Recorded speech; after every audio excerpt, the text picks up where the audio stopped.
Ustedes saben que el páncreas es una glándula que tiene la característica que tiene función endocrina y tiene función exocrina.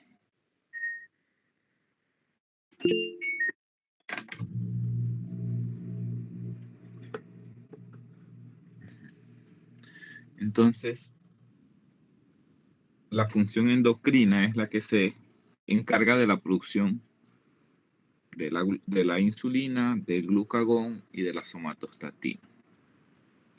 Mientras que la función exocrina es la que libera bicarbonato, libera lipasa, amilasa, pancreática, que estos obviamente van al tubo digestivo y por eso se llama exocrino. Entonces hay dos tipos de tejidos. Los acinos, que son los que corresponden pues, a la estructura de síntesis de sustancias exocrinas, y a los islotes de Langerhans, que son los que producen pues, la función endocrina del páncreas. Existen tres tipos de células en esos islotes de Langerhans. Las células alfas encargadas de la producción de glucagón, las betas que producen insulina y las deltas que producen somatostatina. Este es un esquema, ustedes pueden observar que hay estructuras cuboidales allí con acinos, con una secreción pues tubular allí, en los acinos pancreáticos y áreas, islotes, que contienen entonces las células con función exocrina. La insulina, que es la que más nos interesa, de la función del páncreas, participa en el metabolismo de carbohidratos, lípidos y proteínas. Tiene una semivida corta, solamente 6 minutos.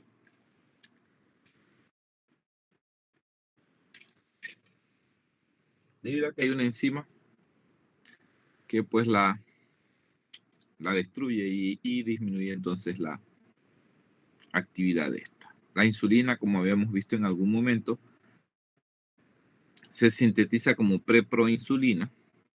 Luego esa preproinsulina se le remueve un segmento de señalización y se transforma en proinsulina, que es la insulina que se almacena como tal, la proinsulina. Y una vez que se va a liberar como tal, entonces se libera como insulina, removiéndose una porción que se llama péptido C. Ese péptido C tiene una importancia en la clínica, en el manejo de los pacientes, porque nos permite conocer si la insulina fue producida en el cuerpo del individuo o si fue una insulina exógena administrada.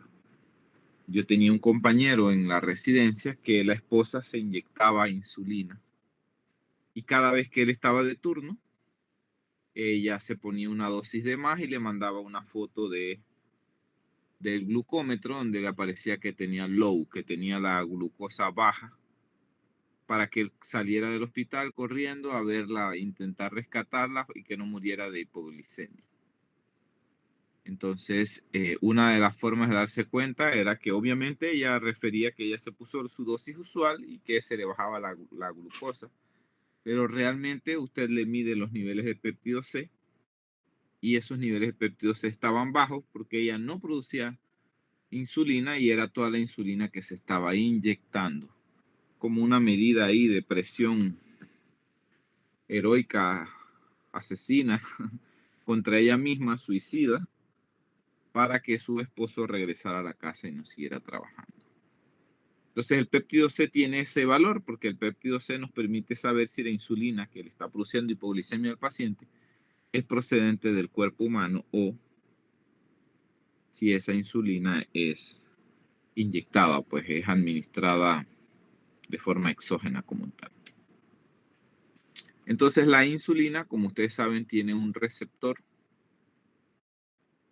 en la superficie, en la membrana celular, que este receptor, al ser activado, entonces produce, mediante segundos mensajeros, la apertura de los canales de glucosa. Sin la insulina, la glucosa no entra a la célula.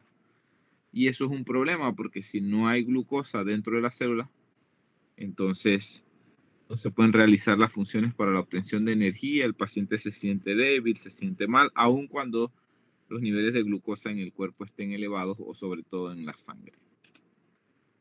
Entonces esto es igual una representación de los efectos que que se producen en las células, que como ya vieron, pues el receptor está en la membrana celular y se promueve entonces a la apertura y a la síntesis de nuevos cotransportadores a nivel de la célula para favorecer a que logre entrar la glucosa.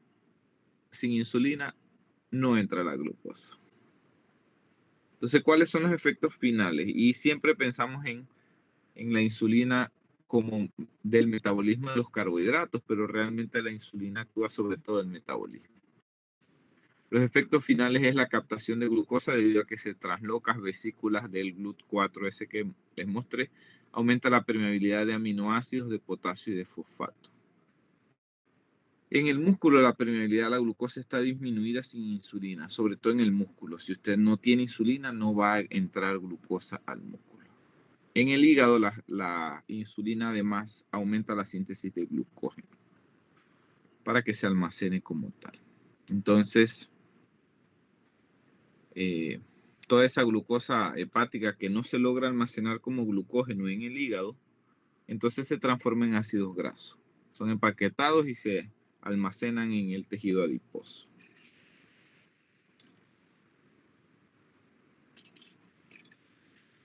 Entonces la insulina activa la lipoproteína lipasa y eso promueve a que el efecto final sea ganancia de peso.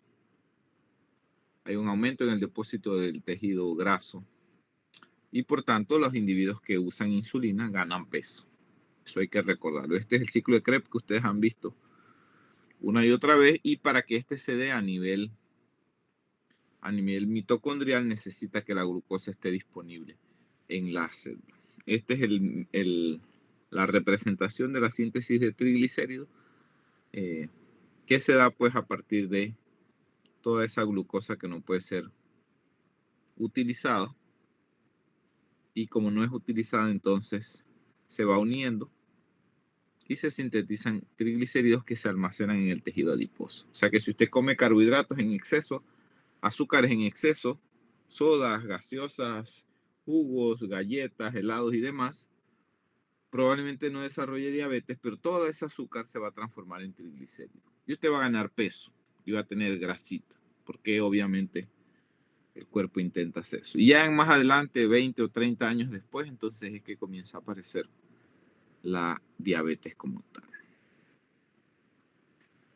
Es importante que la acetilcoenzima A y la acetoacetilcoenzima A pueden unirse y al final favorecer a la síntesis de colesterol. O sea que no solo se sintetiza triglicéridos, también se sintetiza colesterol.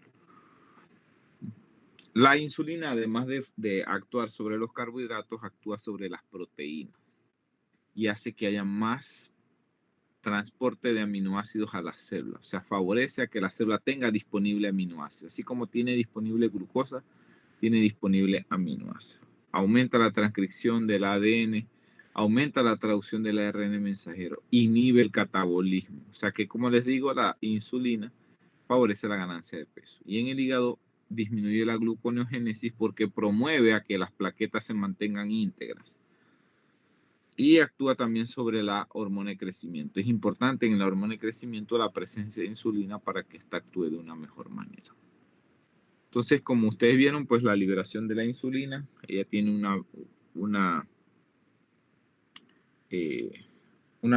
vida media corta, y el efecto que produce fundamentalmente es dependiente de la concentración de carbohidratos disponibles. Entonces, ¿qué regula la insulina?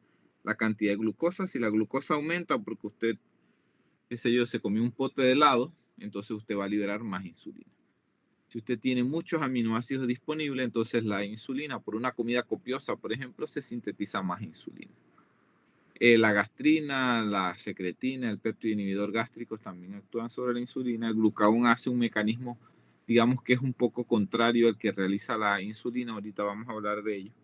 Ya les hablé de la hormona de crecimiento. El cortisol disminuye la producción de insulina.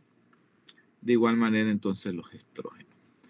El glucagón, que les decía que la insulina se produce en la célula beta, el glucagón se produce en la célula alfa, este induce hiperglicemia. Y por eso es que lo recordamos. Decimos, mira, tiene el efecto contrario de la insulina.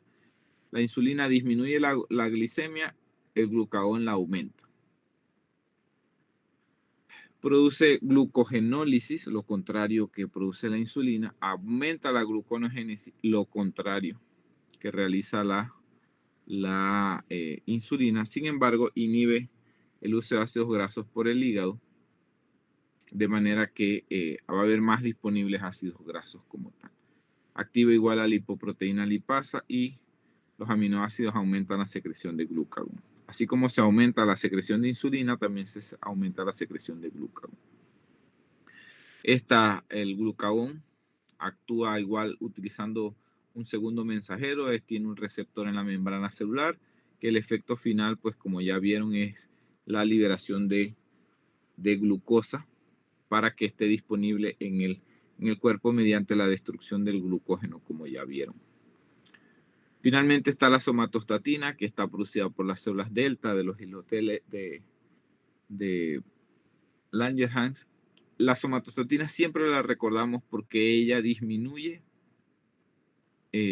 la producción de la hormona de crecimiento, o sea, inhibe a la hormona de crecimiento. Y de hecho, no nada más inhibe a la hormona de crecimiento, inhibe la secreción de insulina, de glucagón, la motilidad en el estómago, disminuye la absorción por el tubo digestivo, disminuye el movimiento de la vesícula, disminuye el movimiento del duodeno. Todo eso ocurre por la liberación de esta sustancia de las células delta de los islotes de Langerhans. Entonces, esa es la que antes se le llamaba hormona inhibidora de la hormona de crecimiento. Esa es la somatostatina. Entonces, para hablar un poco de diabetes, existen 4 tipos de diabetes. La tipo 1, que es la que ocurre en niños, puede ocurrir en adolescentes, pero ya en adultos realmente es muy, muy raro. Esta tiene una etiología autoinmunitaria, o sea, el cuerpo sintetiza sustancias que destruyen la célula beta. Y eso hace que el páncreas deje de producir insulina. Este tipo de diabetes antes se le llamaba insulino dependiente, porque todos los pacientes con diabetes tipo 1 necesitan insulina. No funcionan los hipoglicemiantes orales.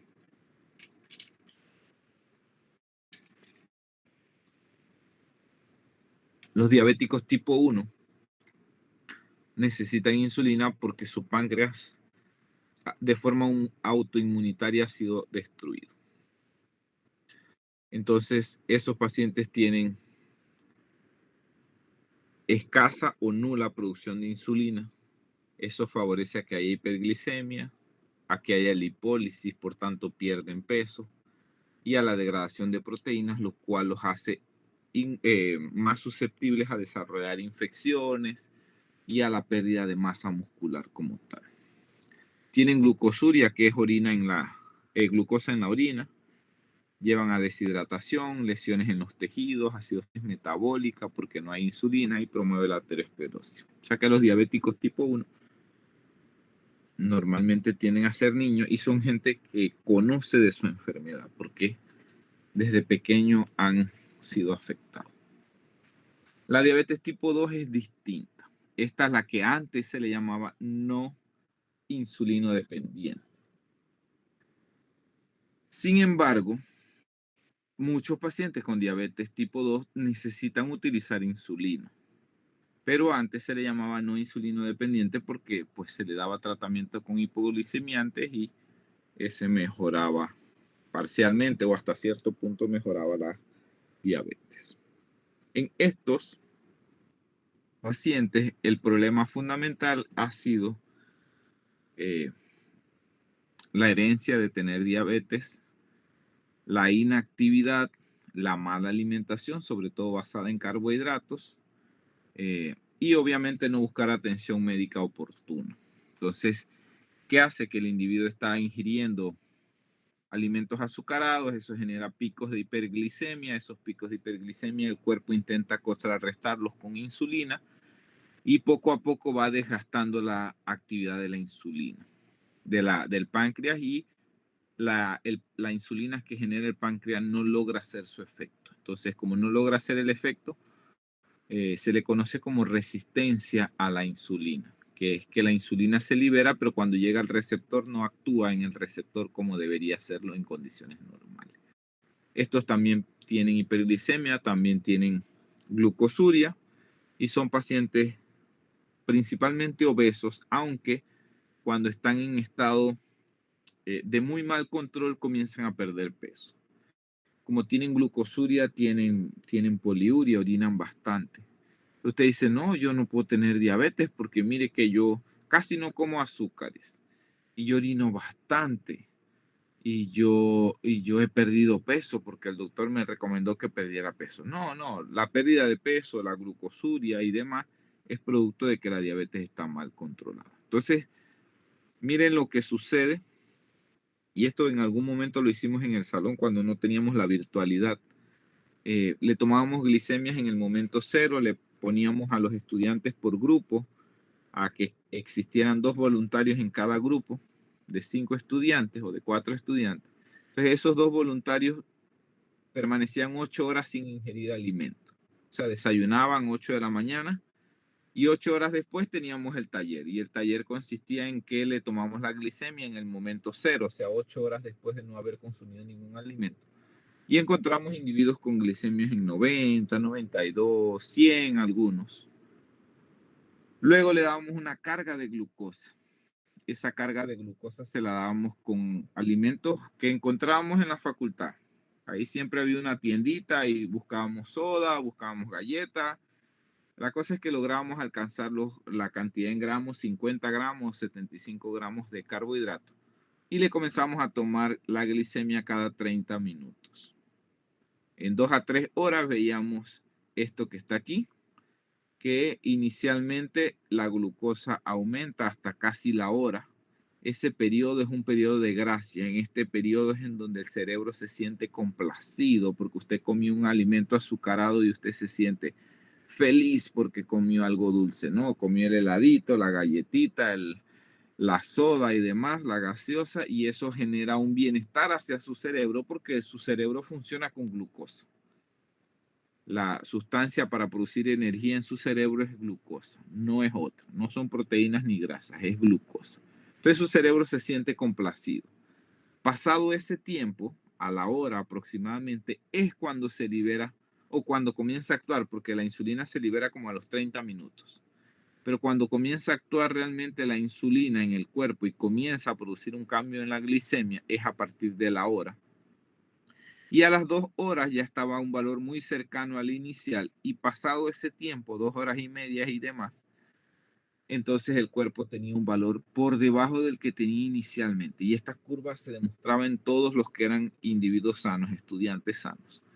Luego de eso esperábamos que el glucagón actuara y nuevamente en un par de horas se lograba que el individuo quedara en el estado ese basal.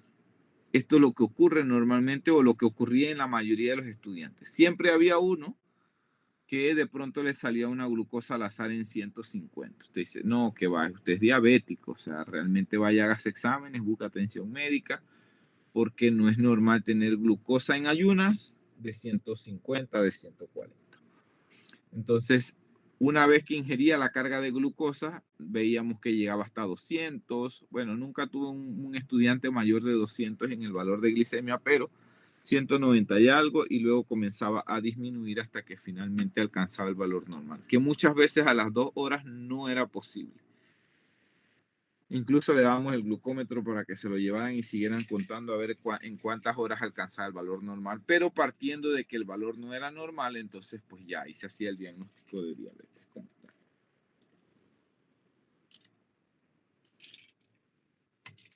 Y bueno, además de estos 2 tipos de diabetes que son las más comunes, hay un tercer tipo que es la diabetes gestacional, que está relacionada con el embarazo. A las pacientes embarazadas se les hace pruebas de tamizaje para evaluar que no hagan diabetes gestacional, porque la diabetes gestacional se asocia a un crecimiento aumentado en los bebés y obviamente complicaciones durante el parto debido a que Los niños son macrosómicos, son grandes. Y hay un cuarto tipo de diabetes que es de la que se habla menos, que es la diabetes producida por todo lo demás. Si ni Dios lo quiera, usted tiene un accidente automovilístico, impacta y el timón de su carro le golpea en el nivel del páncreas y usted hace una hemorragia y tienen que en la cirugía urgente removerle el páncreas, usted va a desarrollar diabetes. Pero esa diabetes no es tipo 1, no es tipo 2 y no es estacional tampoco. Entonces ese grupo de diabetes distintas se les llama diabetes tipo 4. Si usted utiliza un medicamento, un esteroide, porque es asmático y tiene un asma de difícil control, o tiene artritis reumatoide o lupus, o es trasplantado y utiliza esteroides a dosis altas y desarrolla diabetes, ese desarrollo de diabetes es tipo 4 y no tipo 2, 1 o 3.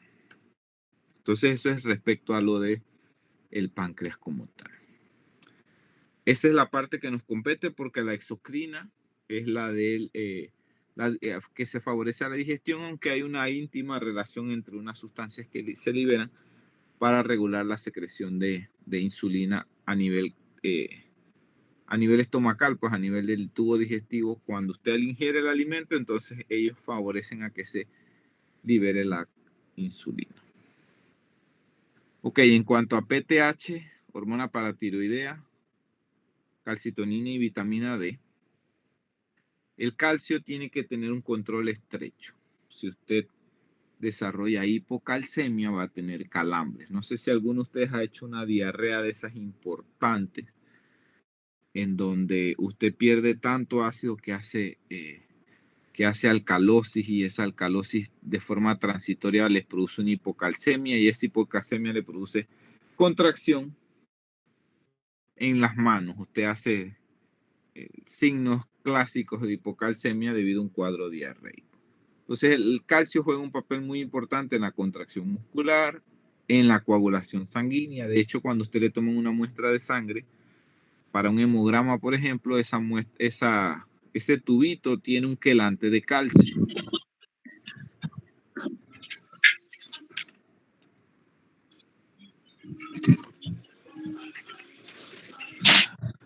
Dime, John. Ok, el tubo para el hemograma tiene un quelante de calcio, y ese quelante de calcio evita que, eh, que la muestra se coagule. ¿Qué factor de la coagulación es el calcio?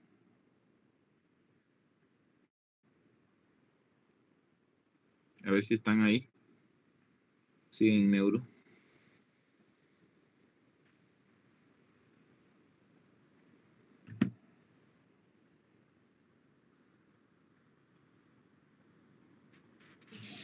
Factor ¿Cuál? 4. Seguro. Factor 4, digo, de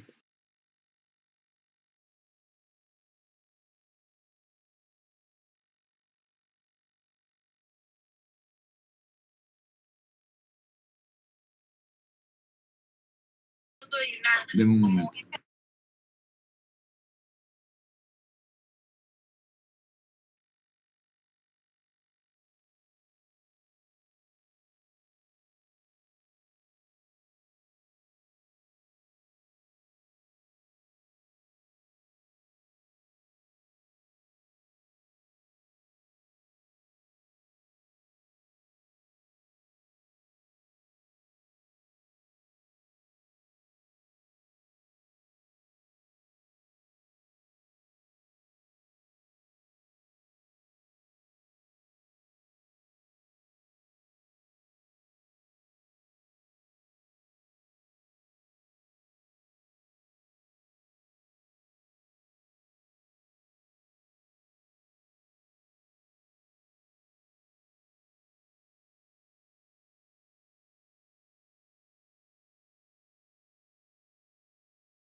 Entonces, ¿cuál es el calcio cuál factor de la coagulación es el calcio?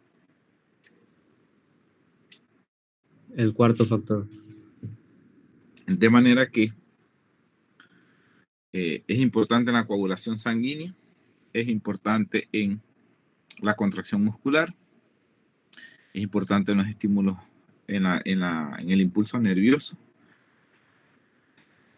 La mayoría se encuentra dentro de las células. Perdón, la mayoría se encuentra en el hueso como hidroxiapatita. Una muy pequeña cantidad se encuentra en el líquido extracelular y un 1% se encuentra dentro de las células como tal. Entonces, hay dos tipos de calcio: el calcio ionizado, el calcio unido a proteínas y obviamente el que está pegado a los huesos. Nosotros hemos visto pacientes con hipocalcemia, le ponemos el manguito de tomar la presión arterial. Ustedes saben tomar la presión arterial, ¿verdad?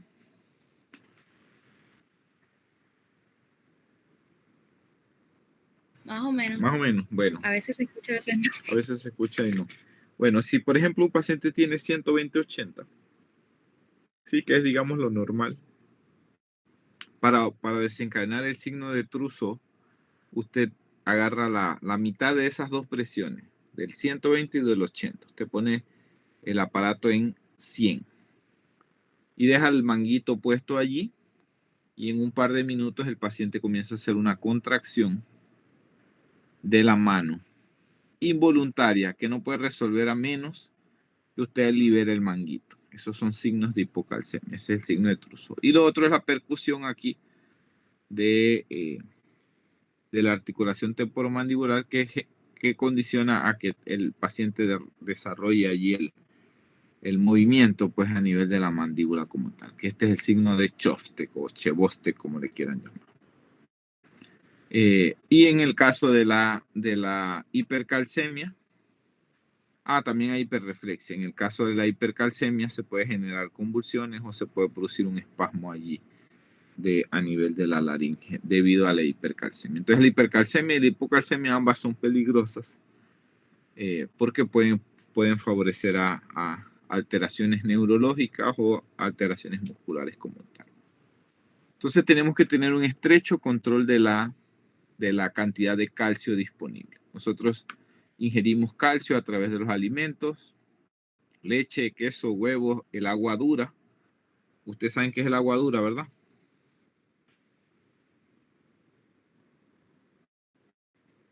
No. Bueno, un agua dura es un agua que tiene tantas sales, solutos, que el jabón no hace espuma. No sé si alguno ha tenido la oportunidad de viajar, no sé, a Perú, por ejemplo, donde el agua es más dura que la que nosotros tenemos. Usted allá agarra jabón, intenta frotarlo y que le haga espuma y no lo hace, porque tiene tanto soluto que ese soluto no permite que el jabón se saponifique y vuelva y se forme la espuma. Entonces, la dureza del agua es una propiedad del agua que permite evaluar la capacidad esa que tienen las aguas de producir espuma ahí cuando se combinan con jabón. Entonces, un agua dura es un agua que contiene una gran cantidad de minerales. Dentro de esos minerales está el calcio. Entonces, si usted va a algún lugar en donde usted siente que el agua sabe raro, o sea, definitivamente que todas las aguas saben distintos, pero si usted siente que va a alguna montaña, no sé, al Valle de Antón, y usted prueba el agua o va no sé, en algún lugar, no quiero sonar territorial, pero va a un agua y usted siente que el agua tiene un sabor así salado y demás, probablemente sea un agua dura y esta contenga calcio. Entonces, en el agua, en la leche, en los huevos y demás, hay calcio. Nosotros normalmente ingerimos 20 milimoles por día de calcio. Ese calcio entra al torrente sanguíneo, obviamente pasa por el tubo digestivo y en el tubo digestivo hay modificadores de la absorción del calcio. De esos 20 milimoles aproximadamente se ingieren, o sea, logran pasar al torrente sanguíneo cerca de 3 milimoles por día solamente. Los restantes se eliminan a través de las heces.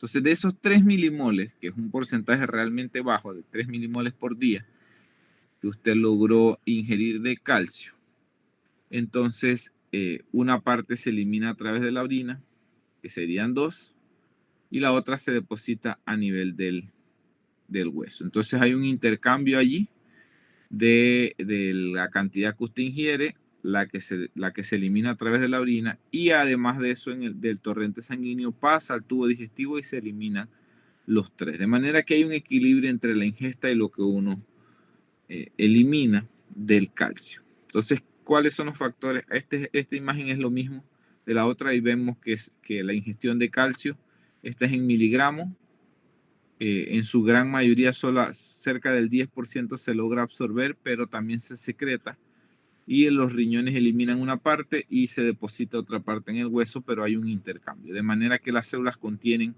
1%, contienen 13 gramos de calcio, el hueso tiene cerca de 1 kilo de calcio y el restante es el que está en el líquido extracelular, que es el que permite realizar las funciones que necesita. En el hueso se depositan como sales de hidroxiapatita, que es una mezcla de calcio y fosfatos principalmente, donde hay mayor cantidad de fósforo que de calcio, y es un sitio de reserva del calcio de nuestro cuerpo. De manera que en la medida en que el cuerpo va sintetizando nuevo hueso, le va pegando calcio.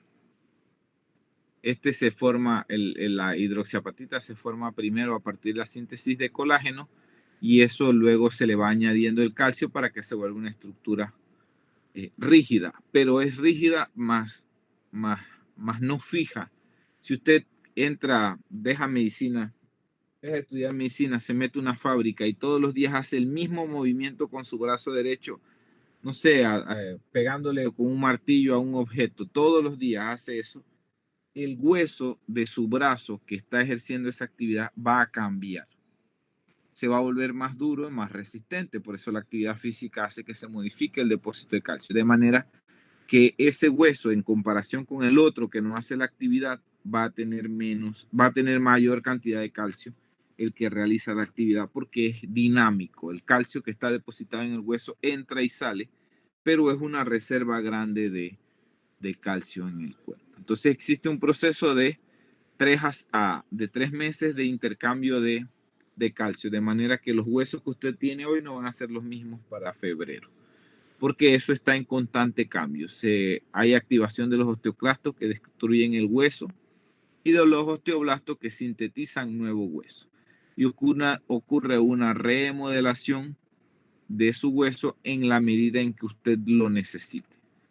Si usted se vuelve sedentario por completo, está encamado, la cantidad de calcio que va a tener su hueso va a ser menor a que si usted realiza actividad física extenuante, por el hecho de que el hueso se mineraliza o se llena de calcio y de fósforo en la medida en que usted lo utiliza. Uno de los factores que actúa sobre el control del calcio es la vitamina D. Nosotros tenemos 2 formas de obtener la vitamina D.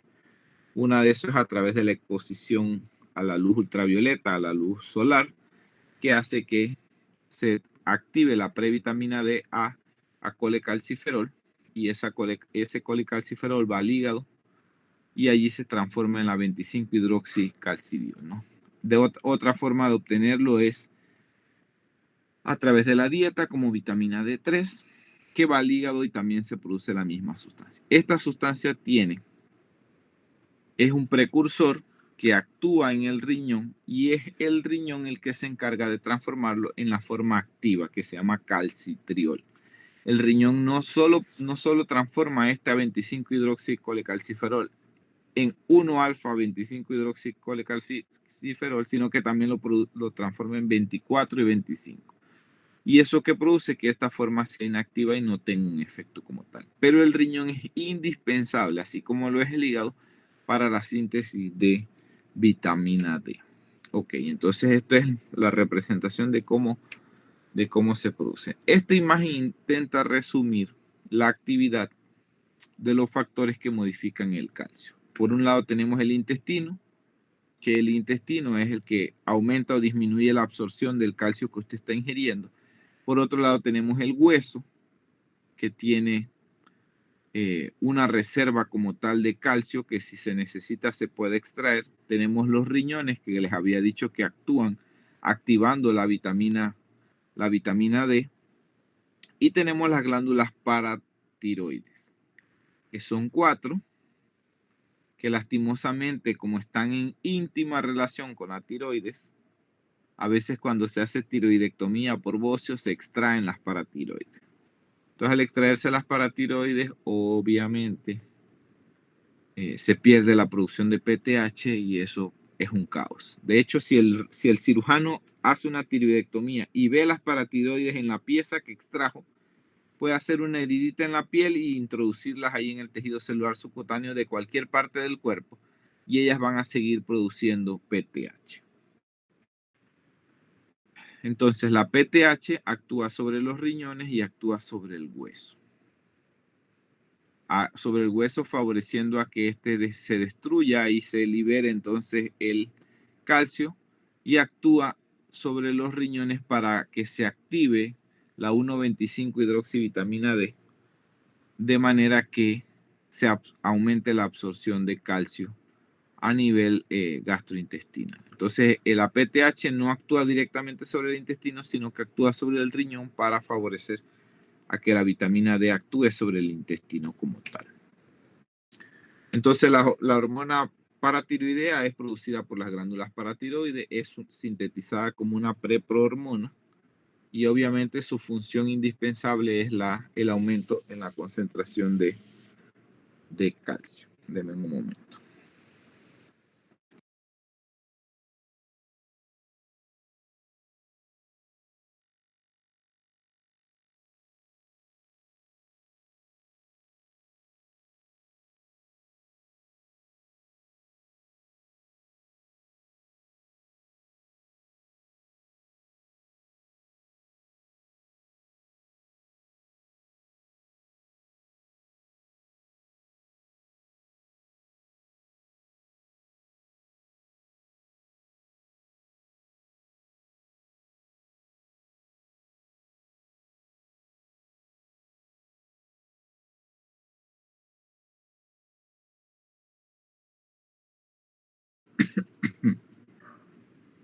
Entonces, el efecto de la PTH es aumentar la concentración de calcio a nivel sanguíneo, ¿no? ¿Dónde actúa? Actúa en el hueso, actúa en los riñones y digamos que a distancia actúa sobre los intestinos. En el hueso hace que se active la bomba una bomba de calcio y eso hace que se activen los osteoclastos y eso favorece a que se libere el calcio en el hueso.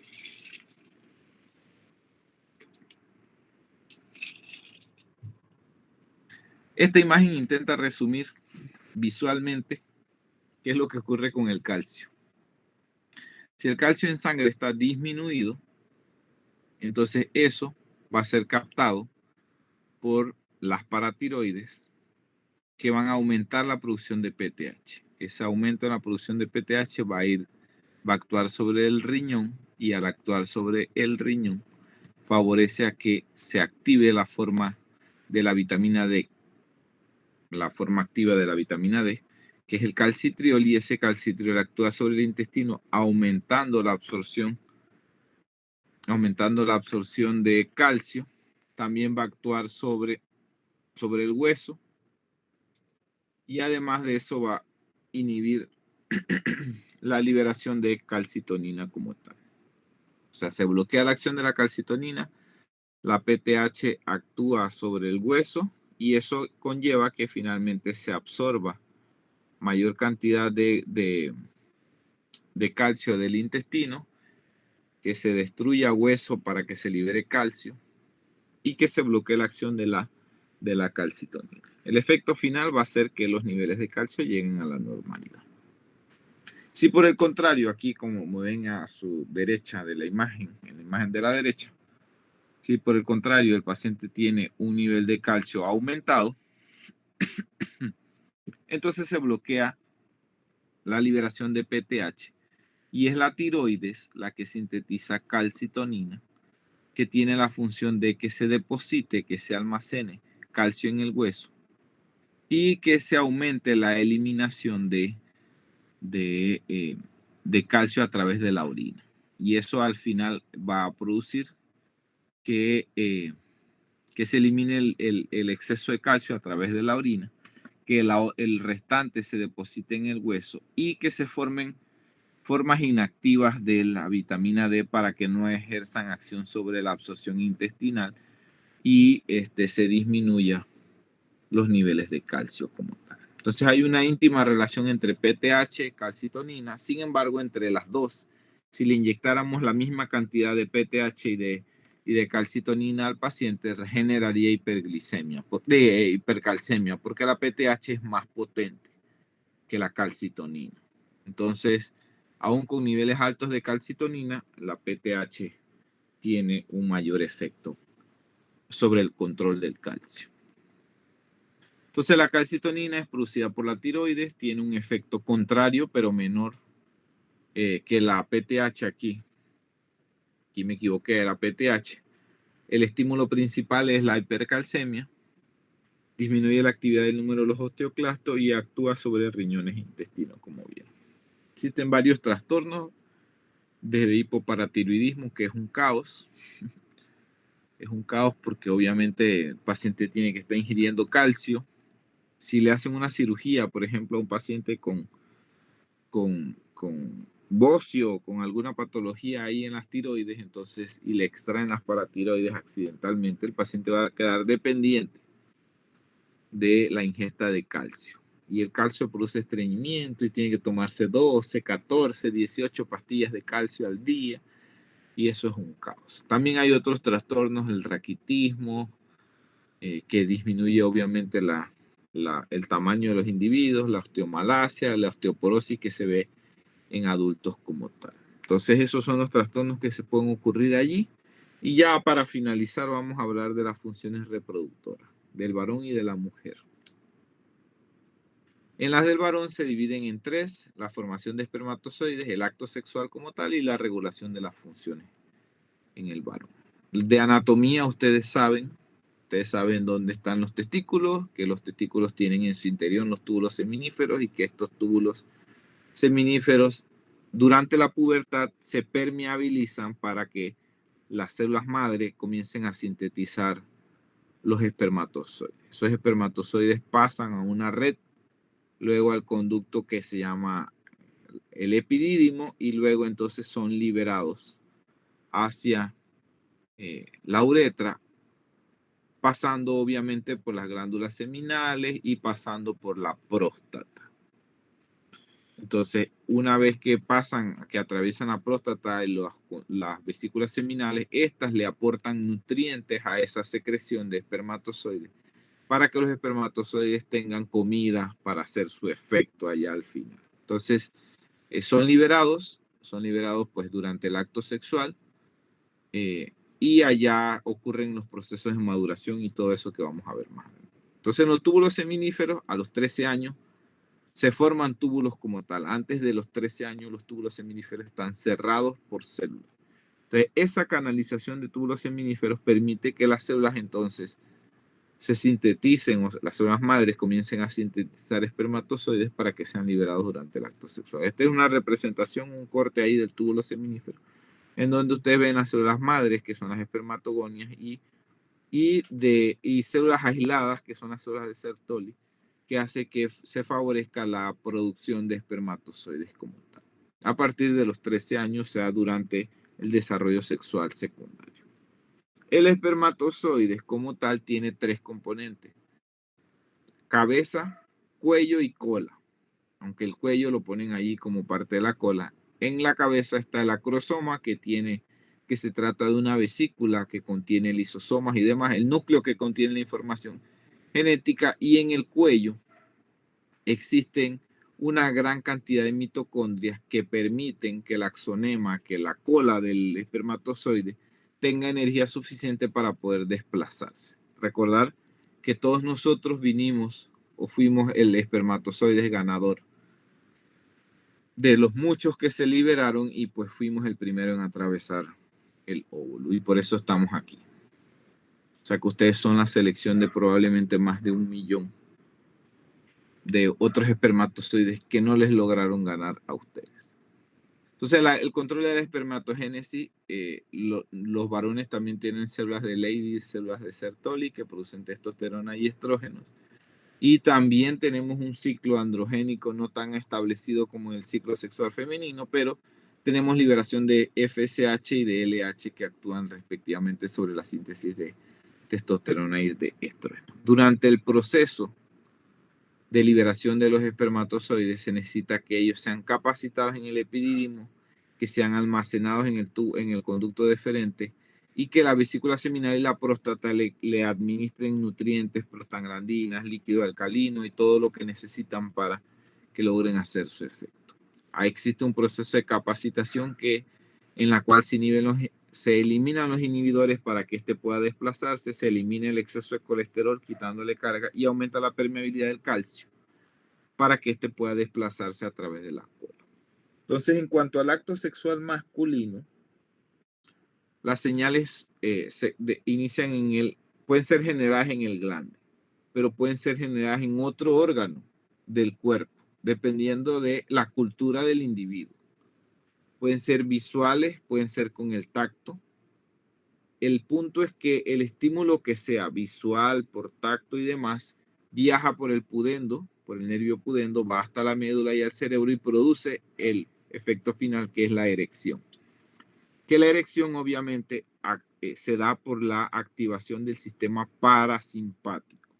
Si un varón tiene una erección y justo en ese momento es asaltado, alguien le aparece con un arma o escucha una explosión, alguien le tira un cohete ahí, una bomba ahí cerca, créanme que esa erección va a desaparecer. ¿Por qué? Porque la erección es generada por un impulso parasimpático. Si se activa el sistema simpático, la erección desaparece de inmediato. Eso no hay, o sea, con temor, sorprendidos en el acto, adiós erección. Eso desaparece por completo. Además de eso, participa el óxido nítrico que favorece a la vasodilatación y al llenado de los cuerpos cavernosos para que ocurra la erección.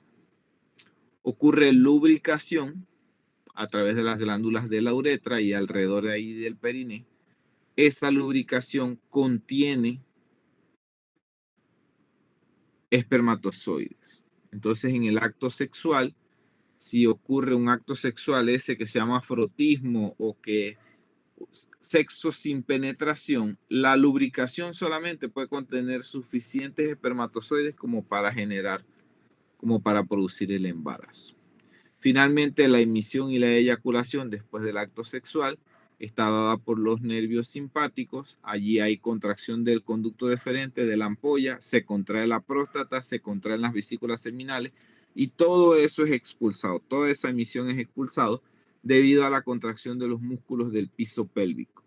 Esos músculos del piso pélvico, los isquiocavernosos, bulbocavernosos, todo eso se contrae y eso hace que se libere de forma brusca, repentina, la secreción que contiene espermatozoides, los nutrientes de las vesículas seminales, de la próstata y demás. En cuanto a las hormonas sexuales, como habíamos comentado ayer, pues la testosterona es la principal. También se puede producir dihidrotestosterona a nivel testicular y la androstenediona, que es liberada tanto en el testículo como en las suprarrenales. Estas hormonas son producidas por las células de Leydig. Yo tengo un paciente que no produce testosterona.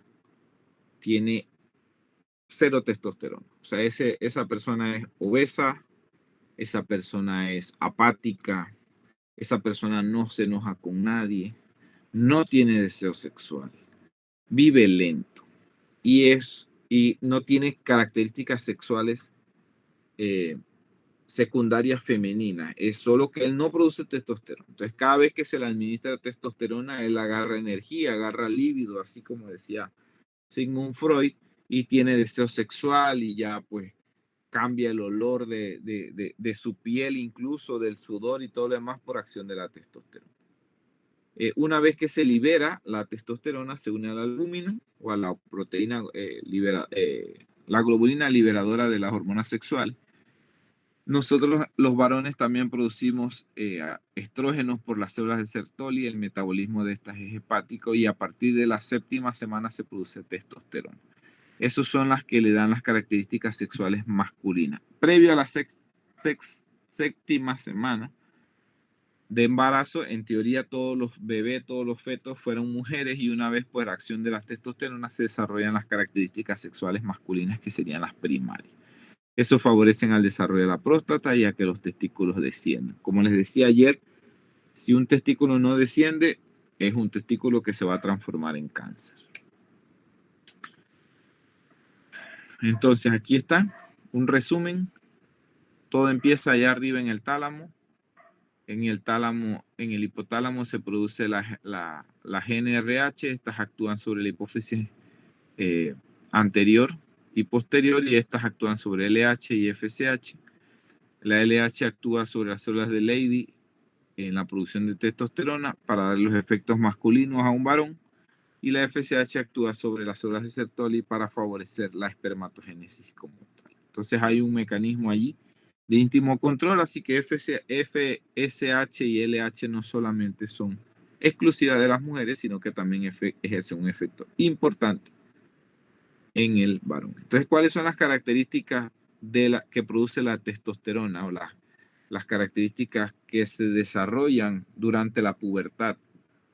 Hay un cambio en la distribución del vello a tal punto en el que comienza a aparecer vello en los brazos, vello en el pecho, vello en la espalda y si hay en las piernas y si hay una excesiva producción de vello genera entonces calvicie. O sea, las células las glándulas productoras de cabello, si son sobreestimuladas por la testosterona, entonces genera calvicie. O sea que cuando usted ve a una persona calva, créanme que es un individuo que tiene mucha testosterona, porque la testosterona en exceso genera calvicie allí. Calvicie propia de la testosterona, no la calvicie no la alopecia por estrés y demás. Produce un efecto sobre la voz, esa voz gruesa característica del varón. Produce un cambio en el espesor de la piel del varón es una piel rígida, es una piel distinta. Hay un efecto en la producción de proteínas, por eso la masa muscular del hombre es distinta a la de la mujer. Hay cambios sobre el crecimiento óseo, sobre el metabolismo basal, sobre la eritropoyesis, por eso el varón tiene mayores niveles de hemoglobina, no solo porque en las mujeres menstruan, sino porque el varón, por acción de la testosterona, tiene un nivel más alto de glóbulos rojos. Y es estimulado por la LH, como ya habíamos dicho. En cuanto a eso, son las características sexuales masculinas. En cuanto a las mujeres, aquí lo hemos dividido en dos partes. Uno es la preparación del cuerpo para la concepción y la gestación y el periodo de gestación como tal. Entonces, anatomía, ustedes la conocen, que hay una íntima relación entre la uretra y el introito o la vagina, que es muy importante que la uretra está superior a la vagina. Les digo esto porque a veces me ha tocado ver médicos que intentan poner una sonda Foley introduciendo la sonda por el agujero de la vagina. Y obviamente la uretra está en la parte superior del agujero. Entonces hay que buscarlo, pero ahí siempre está. Una mujer no puede orinar si no tiene uretra. Entonces dice, no, es que no la encuentro, es que no tiene. No, es que cómo no va a tener. O sea, todas las mujeres los tienen y obviamente la sonda Foley se coloca en la uretra y no en la vagina para que haga su efecto, ¿no? Que es llevarlo hasta allá, hasta la vejiga. Está en íntima relación con la vejiga. Ustedes saben que al final de la vagina pues está el cuello del útero, ahí para cuando hagan Papá Nicolau y demás. Y que obviamente ahí comienza el útero que a ambos lados contiene los ovarios comunicados pues por las trompas de Falopio como tal. Entonces, esta imagen resume todo el ciclo sexual femenino. Y aquí hay varias cosas que hay que resaltar. Vamos de abajo hacia arriba. En la imagen inferior, lo que están viendo es el espesor del tejido del endometrio. El endometrio es la parte interna del útero. O sea que si usted metiera una cámara en el útero, usted podría ver el epitelio, cómo se modifica, la capa superficial del endometrio, cómo se modifica en la medida en que van avanzando los días. Esta representación conlleva a que una mujer desarrolla o tiene un ciclo sexual de 28 días. Hay mujeres que tienen ciclos sexuales de 26, de 24, de 32, de 30. Un mes de 28, otro mes de 30, otro mes de 32 y demás. Pero este esquema intenta señalar que el periodo es de 28 días. El día 1 es el día en el que comienza el sangrado. Ese es el día 1 por referencia. El día que comenzó a menstruar, ese es el día 1 del ciclo menstrual, para que nos ubiquemos. Durante el día 1 y durante los primeros 5 días, o 4 o 3, dependiendo de la mujer, va a haber un desprendimiento del endometrio y ocurre el sangrado propio de la menstruación. Esto ocurre hasta el 5.º día en condiciones normales. Y en ese periodo el grosor del endometrio disminuye notablemente. A partir del 5.º día, por acción de las hormonas que vamos a ver en un momento, comienzan durante los próximos 5 días al engrosamiento, de manera que al día 14 o al día 15 es el momento cumbre donde el endometrio está preparado para recibir al espermatozoide. Entonces es ese momento en donde él está grueso el endometrio y es capaz de recibir de que el espermatozoide fecundado se implante y que tenga fruto y produzca realmente una criatura, un bebé. Entonces hay varias cosas aquí. Uno es que es importante que si no ocurre el proceso de fertilización, que no ocurre el proceso del embarazo, que no se fecunda el ovocito, entonces va a permanecer hasta el día aproximadamente al día 25 y allí va a comenzar a degranularse de manera que va a iniciar todo el proceso, ¿no? Y esto es todo por acción hormonal. Entonces, el ciclo uterino, aquí hablamos del espesor, el ciclo uterino conlleva el flujo menstrual, que les decía que son los primeros 5 días, la fase proliferativa o de crecimiento y la fase secretora, donde se liberan sustancias propias para poder aceptar al óvulo fecundado. En cuanto al ovario, esto no es el útero, es en cuanto al ovario, cuando ocurre el proceso de la menstruación, están los ovocitos allí que van a ser madurados. En la fase folicular se maduran varios ovocitos. Uno de esos ovocitos libera, al óvulo como tal, y el remanente, lo que queda en el ovario, se transforma en el cuerpo lúteo o cuerpo amarillo, que es el encargado de producir progesterona. Es la progesterona la que va a mantener al endometrio íntegro, así, lleno, de gran tamaño, para poder recibir al óvulo fecundado. O sea que el ovario no solamente tiene la función de producir el óvulo, sino que también de mantenerlo si en tal caso esté fecundado. Si ese cuerpo lúteo identifica que el óvulo no fue fecundado, entonces ese cuerpo lúteo desaparece y deja de producir progesterona. Y ahí comienza el proceso entonces de degranulación. Entonces, si ustedes miran las hormonas, los esteroides, la progesterona aumenta una vez que ocurre el proceso de ovulación, ahí comienza a aumentar y tiene su pico máximo en los siguientes días. Esa progesterona es producida por el cuerpo lúteo. Si hablamos de los estrógenos son producidos previo al ciclo menstrual, y aquí en el medio confluyen el aumento en la cantidad de progesterona y el aumento en la cantidad de estrógeno. Es este momento donde ocurre la ovulación, que es cuando la mujer está más propensa a salir embarazada, en donde tiene más deseo sexual y en donde la temperatura de su cuerpo por acción de las hormonas es mayor.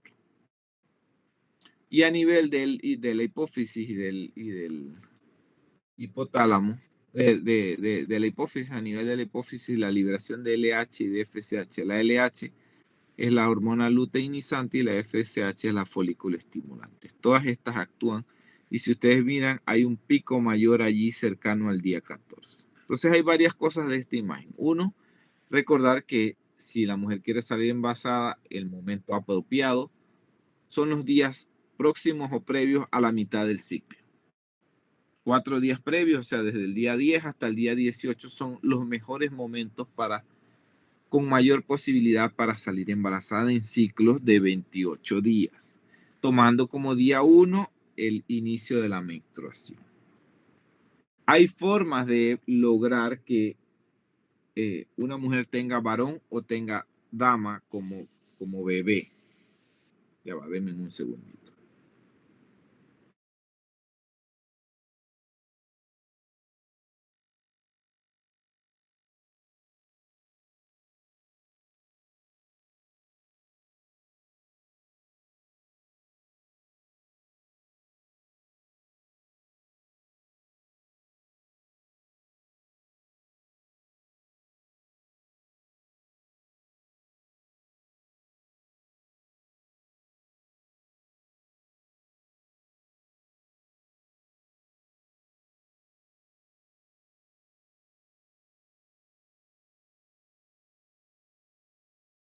Ok.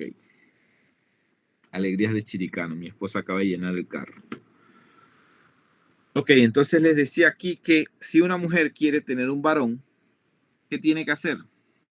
No siempre es efectivo, pues es una estrategia. Debe tener relaciones sexuales, tratando de limitar los otros días, tratando de tener relaciones sexuales después de la mitad del ciclo. O sea que si ella tiene ciclos regulares de 30 días, después del día 15 es que ella debe tener relaciones sexuales. ¿Por qué les digo esto? Porque los espermatozoides varones son espermatozoides más rápidos. O sea, tienen una cola que se mueve más rápido. Entonces ellos van a ganar y van a fecundar el óvulo más rápido. Si tienen relaciones sexuales después del día 15 o después del día 14, los primeros que van a llegar son los espermatozoides varones. Si la mujer desea tener una niña, una dama, lo que tiene que hacer es tener relaciones sexuales antes del día 10. ¿Por qué?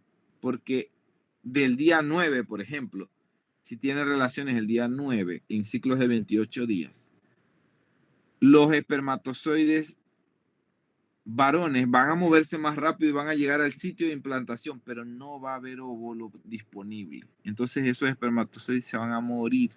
Los espermatozoides varones son más rápidos, pero se mueren en el camino. Y las mujeres que van más lento van a lograr llegar con mayor lentitud a encontrarse con el óvulo porque la liberación del óvulo ocurre a la mitad del ciclo. Y eso entonces va a favorecer a que la fecundación sea dada por un espermatozoide femenino. Así que si quieren masculino, después del día 15, si quieren femenino, antes del día 15. Muchos días antes para que no haya ya espermatozoides masculinos. Y obviamente si ocurre justo en el momento de la ovulación, si bien esto ocurre al azar, recordar que los espermatozoides masculinos son más rápidos que los espermatozoides femeninos. Este es el ciclo allí de maduración de los folículos. Desde el ovocito ese pequeño, que se maduran varios, se forma el folículo primario, luego el folículo preantral, luego el folículo tardío antral y finalmente se forma el folículo maduro. Ese folículo maduro es el que se abre y libera el ovocito.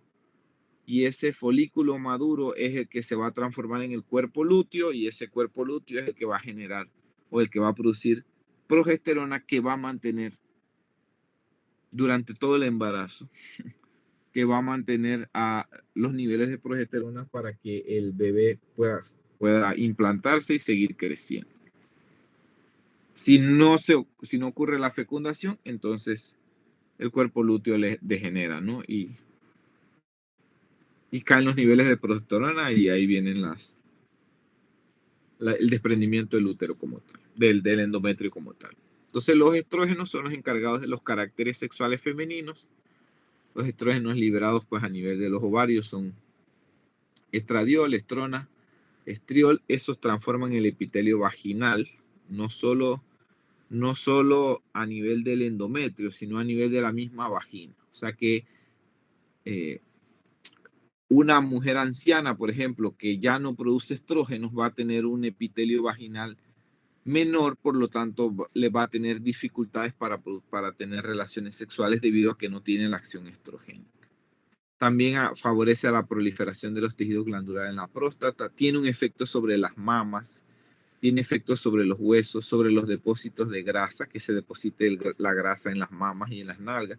Tiene efectos sobre la piel, lo que hace que la piel de las mujeres sea más hermosa que la piel de los varones como tal. Todo eso es por acción estrogénica. Entonces, si usted ingiere como varón estrógeno, va a tener estas características sobre la piel, sobre las mamas, sobre los huesos, van a ser huesos más frágiles, va a tener cambios en los depósitos de grasa, pero obviamente no va a desarrollar órganos genitales internos como tal. Y los progestágenos, dentro de eso, pues el mayor producido es la progesterona, son la preparación para que el útero esté dispuesto al crecimiento pues, del producto del bebé, ¿no? La progesterona promueve el crecimiento del endometrio y la progesterona disminuye las contracciones uterinas. Esto es importante porque en las mujeres que tienen amenazas de abortos se le coloca óvulos de progesterona para que disminuya la contracción uterina y para que se mantenga viable el producto pues, implantado en el endometrio. Entonces, esta es la misma imagen: fase proliferativa, fase secretora y la fase menstrual, ¿no? Que sería la fase endometrial de la mujer, ¿no? El acto sexual femenino también puede ser por estimulación cerebral o local, de ambas maneras. ¿Qué va a producir esto? Va a producir dilatación de las arterias de los tejidos eréctiles. El clítoris capta los mismos estímulos que el glande en el varón, o sea que es igual de sensible que el glande en el varón, y obviamente hay producción de moco, lo que va a favorecer a que ocurra la lubricación. Las glándulas de Bartolino son las que principalmente producen este moco. Durante el orgasmo, que es la fase cumbre del acto sexual, va a tener contracción muscular, hay participación de la oxitocina, y es importante que durante el proceso de estimulación hay diferencias notables entre el hombre y la mujer. El hombre, al ser estimulado al minuto, ya puede tener una erección fuerte sostenida. Una mujer, al ser estimulada, necesita 15 a 20 minutos de estimulación. Entonces, para lo que un hombre, una relación sexual puede ser algo rápido, para una mujer ni siquiera ha alcanzado el proceso de excitación, porque obviamente requieren mucho más tiempo. El llenado de sangre, la vasodilatación que esto requiere, la producción de moco y demás requiere tiempo.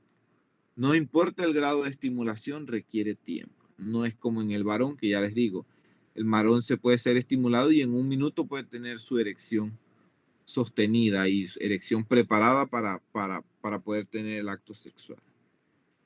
Durante el orgasmo, entonces, ocurre la contracción del piso pélvico, hay una fase de resolución también, y el cuello uterino durante el orgasmo, durante la fase final, permanece abierto, permanece dilatado. Esa dilatación puede demorar hasta 30 minutos. El objetivo de que el cuello uterino quede abierto es para favorecer a que los espermatozoides puedan ascender hasta el sitio de implantación como tal.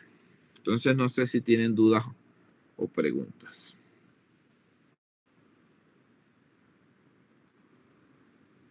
Se fueron, están aquí. Aquí estamos, doctor. Aquí estamos. Eso. Hay diferencias realmente entre el varón y la mujer. Que bueno, que son propias del componente hormonal, que son propias del cariotipo, como hablábamos ayer. Que obviamente la forma en como el cuerpo, como la genética o el ADN produce los cambios distintos a través de la síntesis de proteína y de síntesis de esta sustancia, que al final fenotípicamente producen cambios como tal, ¿no? Lo que hablábamos ayer de los estrógenos y demás.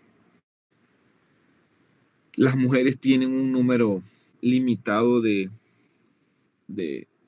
de óvulos como tal.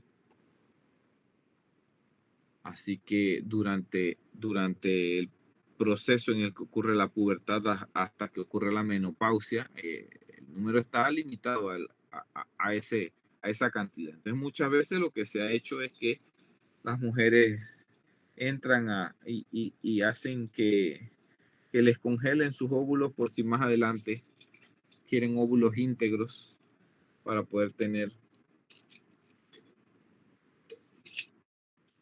hijos de forma tardía, pues, para llamarlo de alguna manera. Yo siempre he hablado, siempre he dicho que hay desigualdades entre las profesiones de las mujeres y de los hombres. Y es evidente, sobre todo aquí en el área de medicina, si una mujer quiere completar su formación académica y comienza desde los 18 años, o sea, se graduó del colegio y ahí mismo, con el apoyo de sus padres, comienza a estudiar medicina, van a ser 6 años de medicina. Si no sale embarazada, porque que si sale embarazada eso le va a atrasar su universidad probablemente un año, un semestre y demás, y considerando que no vaya a quedarse en algún semestre en donde tengan que nuevamente repetir. O sea que estamos hablando de que a los 24 años, 25, termina la formación como médico. En ese instante no puede decir, ahora sí quiero ser mamá, voy a comenzar mi vida como madre, porque todavía le faltan 2 años de internado. Entonces estamos hablando de que son 26 o 27 años de internado. Después que completa eso, se dice que no, que es que quiere una especialidad. Entonces agarra, por ejemplo, cirugía, que son 5 años, o agarra anestesia, que son 4 años, o agarra urgencia, que son 3 años, o agarra psiquiatría, así, o sea, la mayoría de las especialidades son 3 años más. Estamos hablando de que a los 29 o 30 años es que finalmente termina de estudiar. Si en ese punto no tomó medicina interna y dice que ahora quiere una subespecialidad, quiere gastro, quiere cardio, quiere neumo, Estamos hablando de que a partir de allá, como a los 33 años, 34 años, es el momento en donde ella va realmente a comenzar a trabajar como una especialista o subespecialista. Y es allí donde tiene que formar su familia y salir embarazada y tener los hijos y demás. Obviamente, desde los 33 años a los 40 años, con todo lo que ha dedicado, no va a querer tener muchos hijos, probablemente. Y no es que no se pueda durante el proceso, pero lastimosamente es más difícil, tras que ya es difícil por el hecho de ser dama y todo lo demás. Ahora imagínense durante una residencia y demás salir embarazada con las limitantes que eso conlleva, no pueden reanimar a los pacientes. Si ocurre un código azul y tiene 8 semanas, 8 meses de embarazo, no puede correr allá a intentar atender al paciente y demás. Entonces hay una diferencia y esa diferencia es importante y eso sí influye sobre su formación académica, que no ocurre en el varón, porque si bien el hombre puede mentalmente pensar que no quiere tener hijos hasta cierta edad porque quiere tener una formación académica y demás, realmente no es él el que lleva la carga sobre sus hombros de tener que criar a un bebé, pues tiende a estar sobre la madre. Entonces hay diferencias. Si bien en Panamá el salario de las mujeres y de los varones, gracias a Dios, en medicina es igual, hay diferencias en la formación y hay diferencias que son importantes. Entonces, que no ocurren, pues, nada. Entonces, muchas veces lo que han hecho colegas doctoras, es que han llevado sus óvulos a congelación para que más adelante tengan óvulos íntegros, ¿no? Porque a medida que va pasando el tiempo, los óvulos tienden más posibilidades de tener alteraciones genéticas y a medida que va avanzando en edad la mujer, hay mayor riesgo de que tenga complicaciones y síndromes y demás su bebé, así que mejor tener óvulos íntegros. Les digo esto no para decepcionar ni para entristecer a las mujeres, pero que es la realidad y que no hay igualdad realmente, porque la labor que realiza el hombre y la mujer en ese sentido, en cuanto a la crianza, no es igual. No es igual.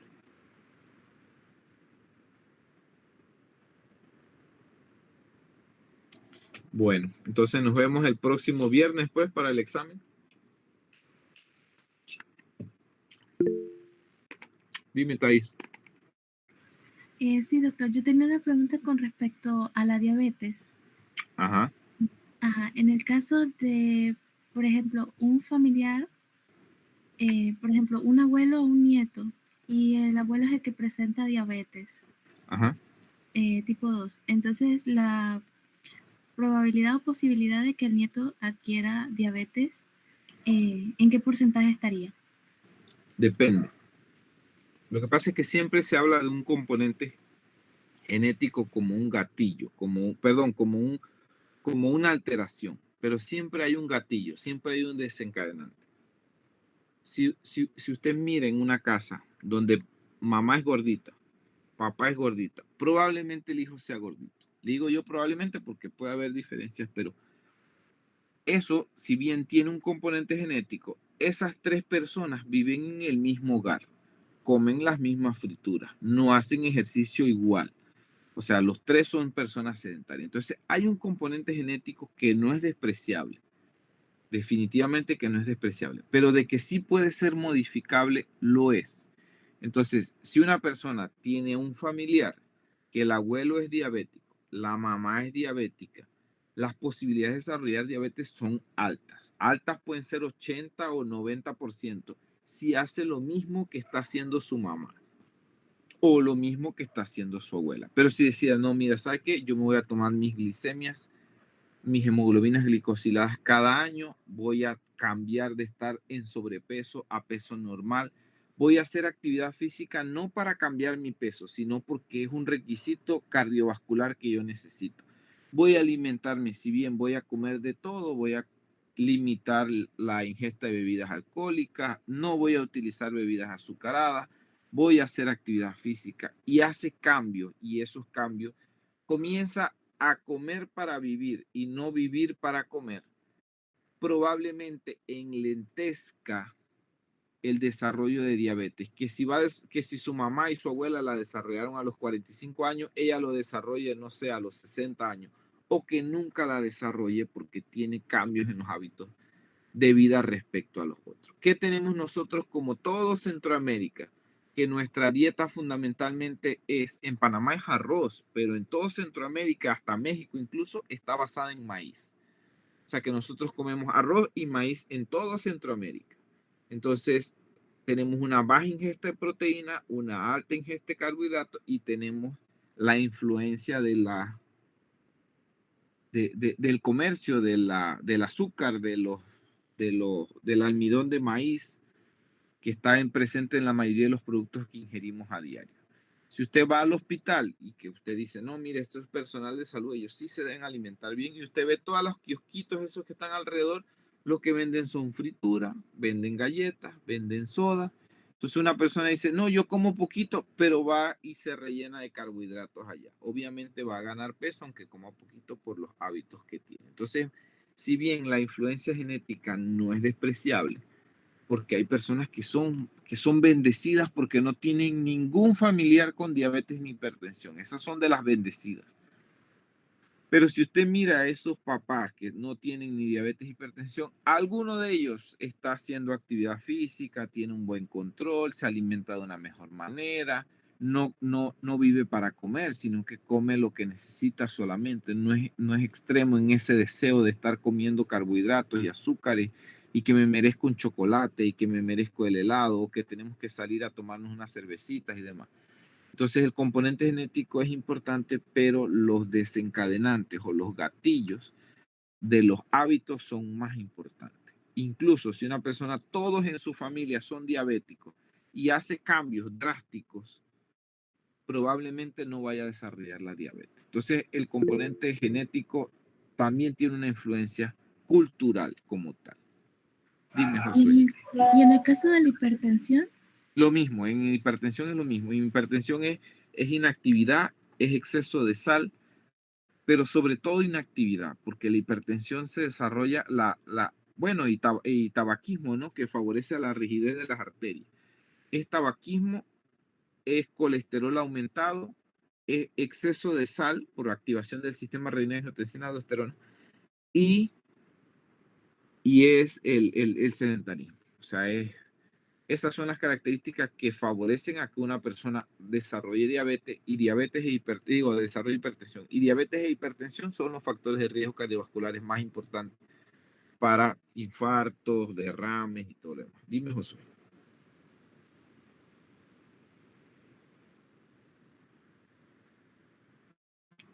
Gracias. Ajá.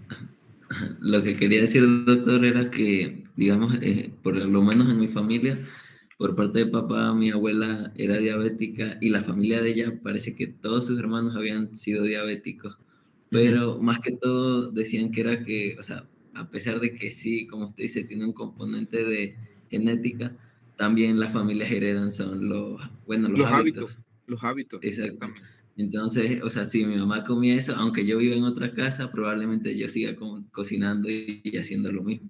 Mira, Entonces, por lo ha, menos, ajá, ha habido un estudio de que los chinos, las personas que viven en la China, cuando se mudan a países occidentales, su riesgo cardiovascular aumenta, teniendo la misma genética del país de origen, ¿me entiendes? O sea, ellos migran hacia Panamá o hacia Estados Unidos o hacia algún país de occidente.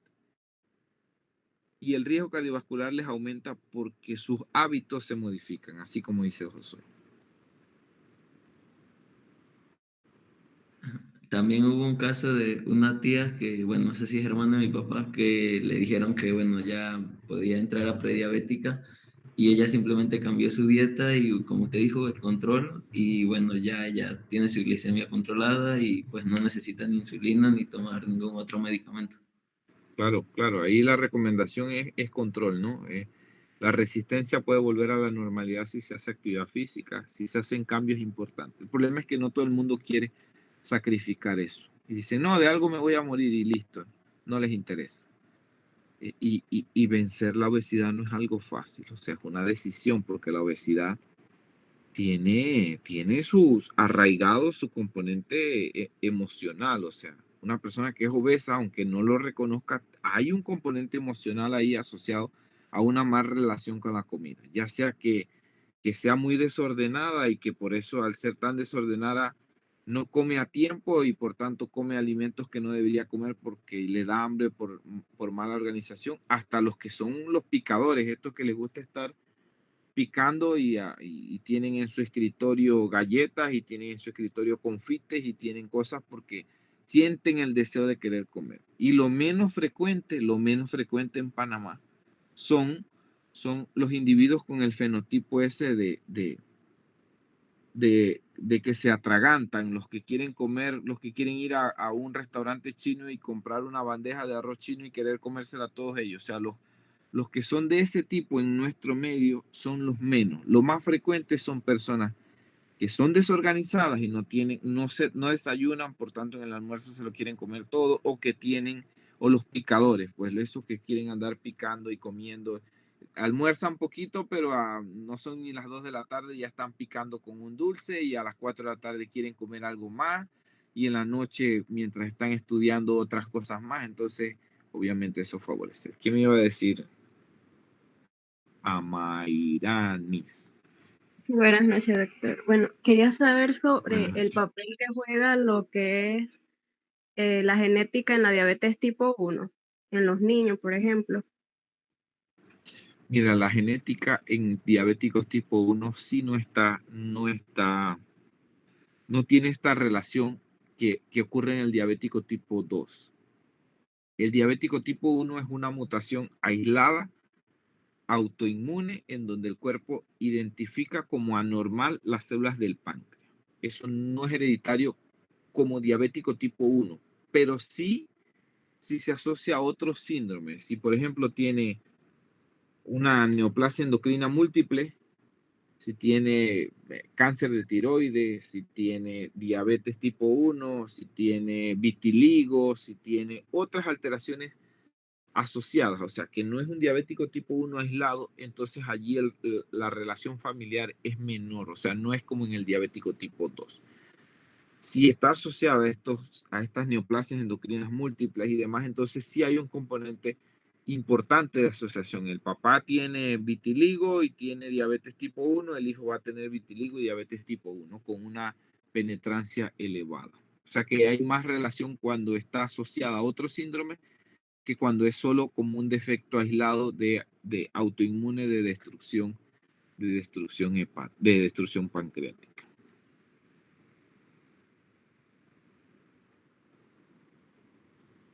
Naibelis. Buenas noches, doctor. Yo le quería preguntar sobre el síndrome de ovario poliquístico, que Ajá. los ginecólogos dicen que eso es como una alerta de que puedes sufrir diabetes en el futuro Exactamente. y que recomiendan, o sea, si haces los cambios a tiempo, como usted dice, de alimentación, eso sí es posible que se cure, algo así. Claro, claro. De hecho, la mejor estrategia para el tratamiento del ovario poliquístico, que el problema más que fenotípico, porque las mujeres acuden al ginecólogo es porque ven la obesidad característica, ven lo que más les preocupa, más que el fenotipo, es la incapacidad de poder tener hijos. Porque en el ovario poliquístico, esos quistes no permiten que ocurra una maduración del ovocito y la mujer puede no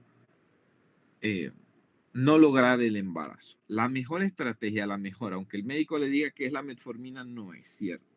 La mejor estrategia para el tratamiento del ovario poliquístico, para disminuir las características de la resistencia, las características fenotípicas y el problema para tener hijos, es la reducción de peso.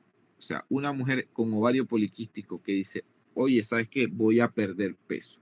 Comienza a hacer actividad física, disminuye los carbohidratos, que es lo más fácil, busca asesoría con nutrición, busca asesoría con endocrino, no solamente con ginecología, sino que se hace a la meta de perder peso, de ganar masa muscular, incluso aunque no use metformina, va a lograr cambiar las características fenotípicas y va a aumentar el riesgo, las posibilidades de fecundidad, o sea, de salir embarazada.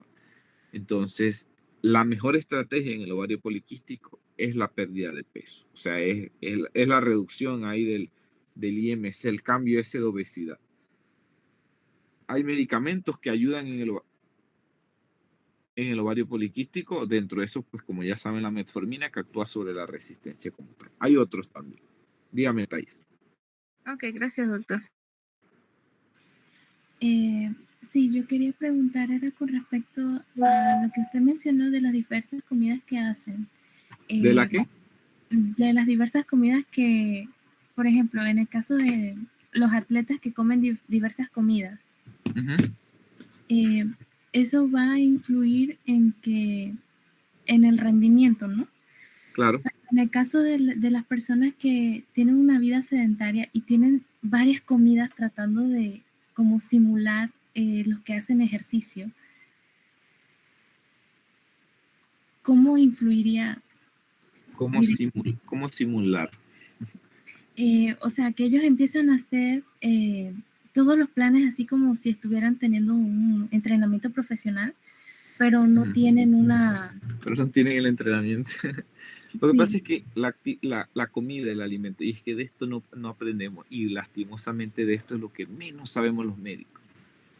Así que lo más fácil es agarrar, vaya nutrición y listo. Y hay nutricionistas extremas y entonces el paciente abandona el tratamiento y todo vuelve atrás porque no hay afinidad. El punto en cuanto a las comidas es que hay varias teorías, varias formas de tratar la nutrición. Porque definitivamente hay varias formas de comportamiento respecto a la comida de los individuos. Lo que le hablaba de los fenotipos de la obesidad. Eso está bien descrito, los fenotipos de la obesidad. Entonces, la recomendación es que si usted de las personas que sufren mucho de hambre, usted desayuna, no sé, a las 7:30 de la mañana o a las 8, y resulta que usted le da hambre a las 10:30 de la mañana, y usted no come nada, cuando llega el almuerzo, ese deseo de comer, esa hambre de las 10:30 de la mañana, se le va a quitar a las 11 y algo, ya no tiene hambre, pero cuando llega la siguiente comida, usted se quiere comer todo. Entonces, ¿cuál es la recomendación inicial? Es tratar el hambre. Usted desayuna, un desayuno copioso, un desayuno no como el desayuno panameño, que es un pan, un jugo o una crema y una fritura, salchicha, un huevo y listo. O café. Y eso, o café, que en el peor de los escenarios es un pan y un café y listo. Dice, no, yo es que a mí no me gusta desayunar, porque como yo, pues que no me gusta desayunar, porque siento que el alimento no me va, así que no desayuno. Llega a media mañana y no meriendo, porque obviamente a las 10 de la mañana está enredado entre las cosas que tenemos que hacer, estamos a punto de llegar al mediodía, está enredado la actividad laboral, los niveles de cortisol tan altos y demás, no nos da tiempo. Cuando llegamos al almuerzo nos queremos comer de todo. Entonces en el almuerzo abusamos y terminamos de comer y queremos servirnos más, queremos buscar algo. O sea, ya comí, estoy lleno, pero quiero como algo, no sé, y voy a la nevera y abro y veo, o voy y veo a ver qué cosa puedo comprar porque siento que me hace falta algo. Ese algo que me hace falta es que nuestro cerebro se está acordando de que tuvo hambre 2 o 3 horas previo y que no fue satisfecho. Entonces esa satisfacción del almuerzo se logra con carbohidratos. Entonces fundamentalmente lo que hacemos es consumir carbohidratos. Llega a las 2 horas después de haber almorzado y ustedes, como les mostré, la insulina se liberó, los niveles de glucosa bajaron debajo del rango que tenían al mediodía cuando ingirieron la última comida y ahí liberan glucagón. Pero en ese interín a usted le da como una sensación de hipoglicemia y su cerebro se siente mal. ¿Y qué hace? Usted busca un carbohidrato porque usted dice, yo quiero comer algo porque ya almorcé y todo, pero me hace falta como algo, o ya hace rato que almorcé y otra vez vienen los carbohidratos. Entonces, llega la cena y la cena, que debería ser el alimento menos importante del día, nosotros volvemos a almorzar en la cena. O sea, comemos un montón como si se tratara del almuerzo, cuando realmente la mayor cantidad de alimento debería ser en la mañana, poco en el almuerzo y mucho menos en la cena. Y hacemos todo lo contrario, comemos muy poco o nada en el desayuno, bastante en el almuerzo y bastante en la cena. Y ya antes, dependiendo de la actividad y de las cosas que hagamos, en la noche volvemos a comer algo o a picar algo después en la noche. Y eso siendo sedentario. Si usted viene o agarra un atleta de alto rendimiento, alguien que hace ejercicio, que tiene una rutina de entrenamiento, o que no hace ejercicio, que no es atleta, un trabajador de la construcción. Esa persona cuando llega a su trabajo, o el atleta cuando comienza su rutina, necesita energía ya. Esa es una persona que debe ingerir durante su desayuno cereales, debe comer malvas con flake, pan, todos los carbohidratos, porque él necesita rápidamente impactar sobre su entrenamiento o sobre su trabajo. Si es el trabajador de la construcción, ya a las 8 de la mañana va a estar levantando bloques, moviéndose de aquí y de allá, haciendo mezclas, haciendo lo que sea. O sea que necesita mucha energía y ese individuo o el que está haciendo entrenamientos y demás, sí necesita ingerir carbohidratos de forma importante. Nosotros, los que tenemos una vida de oficina, que es la mayoría de la gente, no necesitamos una gran cantidad de carbohidratos en el desayuno porque realmente no necesitamos energía de ya para allá. Lo que necesitamos es que podamos durar en el tiempo hasta el mediodía, hasta la siguiente comida o hasta la media mañana, pues. Entonces nuestra alimentación debería ser más basada en proteínas, en grasa. Allí está bien lo del café, pero considerando pues que la comida sea más importante durante el desayuno. Entonces, yo he visto, si usted entra en un plan de entrenamiento real, vamos a decir los deportistas estos de fútbol de la selección nacional o de la selección cualquiera de las de España, que tienen un entrenador, que tienen actividades regulares, que se dedican a eso. Esas personas necesitan comer carbohidratos. El día que no comen carbohidratos, esa persona se siente que se le acaba la vida, se siente muy mal. ¿Qué pasa? La gente dice, voy a comenzar a cambiar mis hábitos. Se mete al gimnasio y va en las mañanas e intenta hacer ejercicios o entrenamientos en la bicicleta, corriendo y demás, en ayuno. Y obviamente, si no tiene reserva y no tiene capacidad porque no había hecho antes ejercicio, le va a dar la pálida.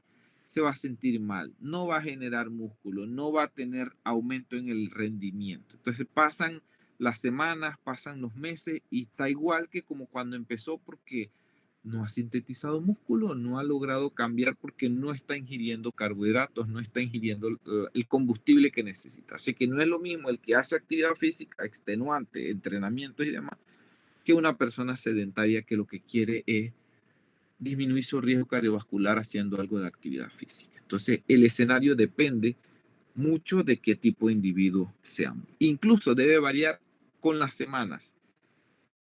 Durante los ciclos menstruales en las mujeres, que va a disminuir su actividad, porque obviamente por el ciclo menstrual no va a querer hacer tanta actividad física. Esos días en que va a estar con el ciclo menstrual, debe disminuir la cantidad de alimento que consuma porque va a ser menos entrenamiento o menos actividad. Pero es algo dinámico, no es algo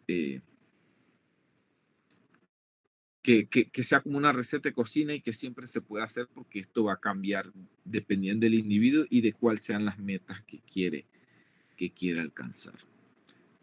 Respecto al ayuno intermitente, antes de que alguien me lo comente, sí hay beneficios con el ayuno intermitente,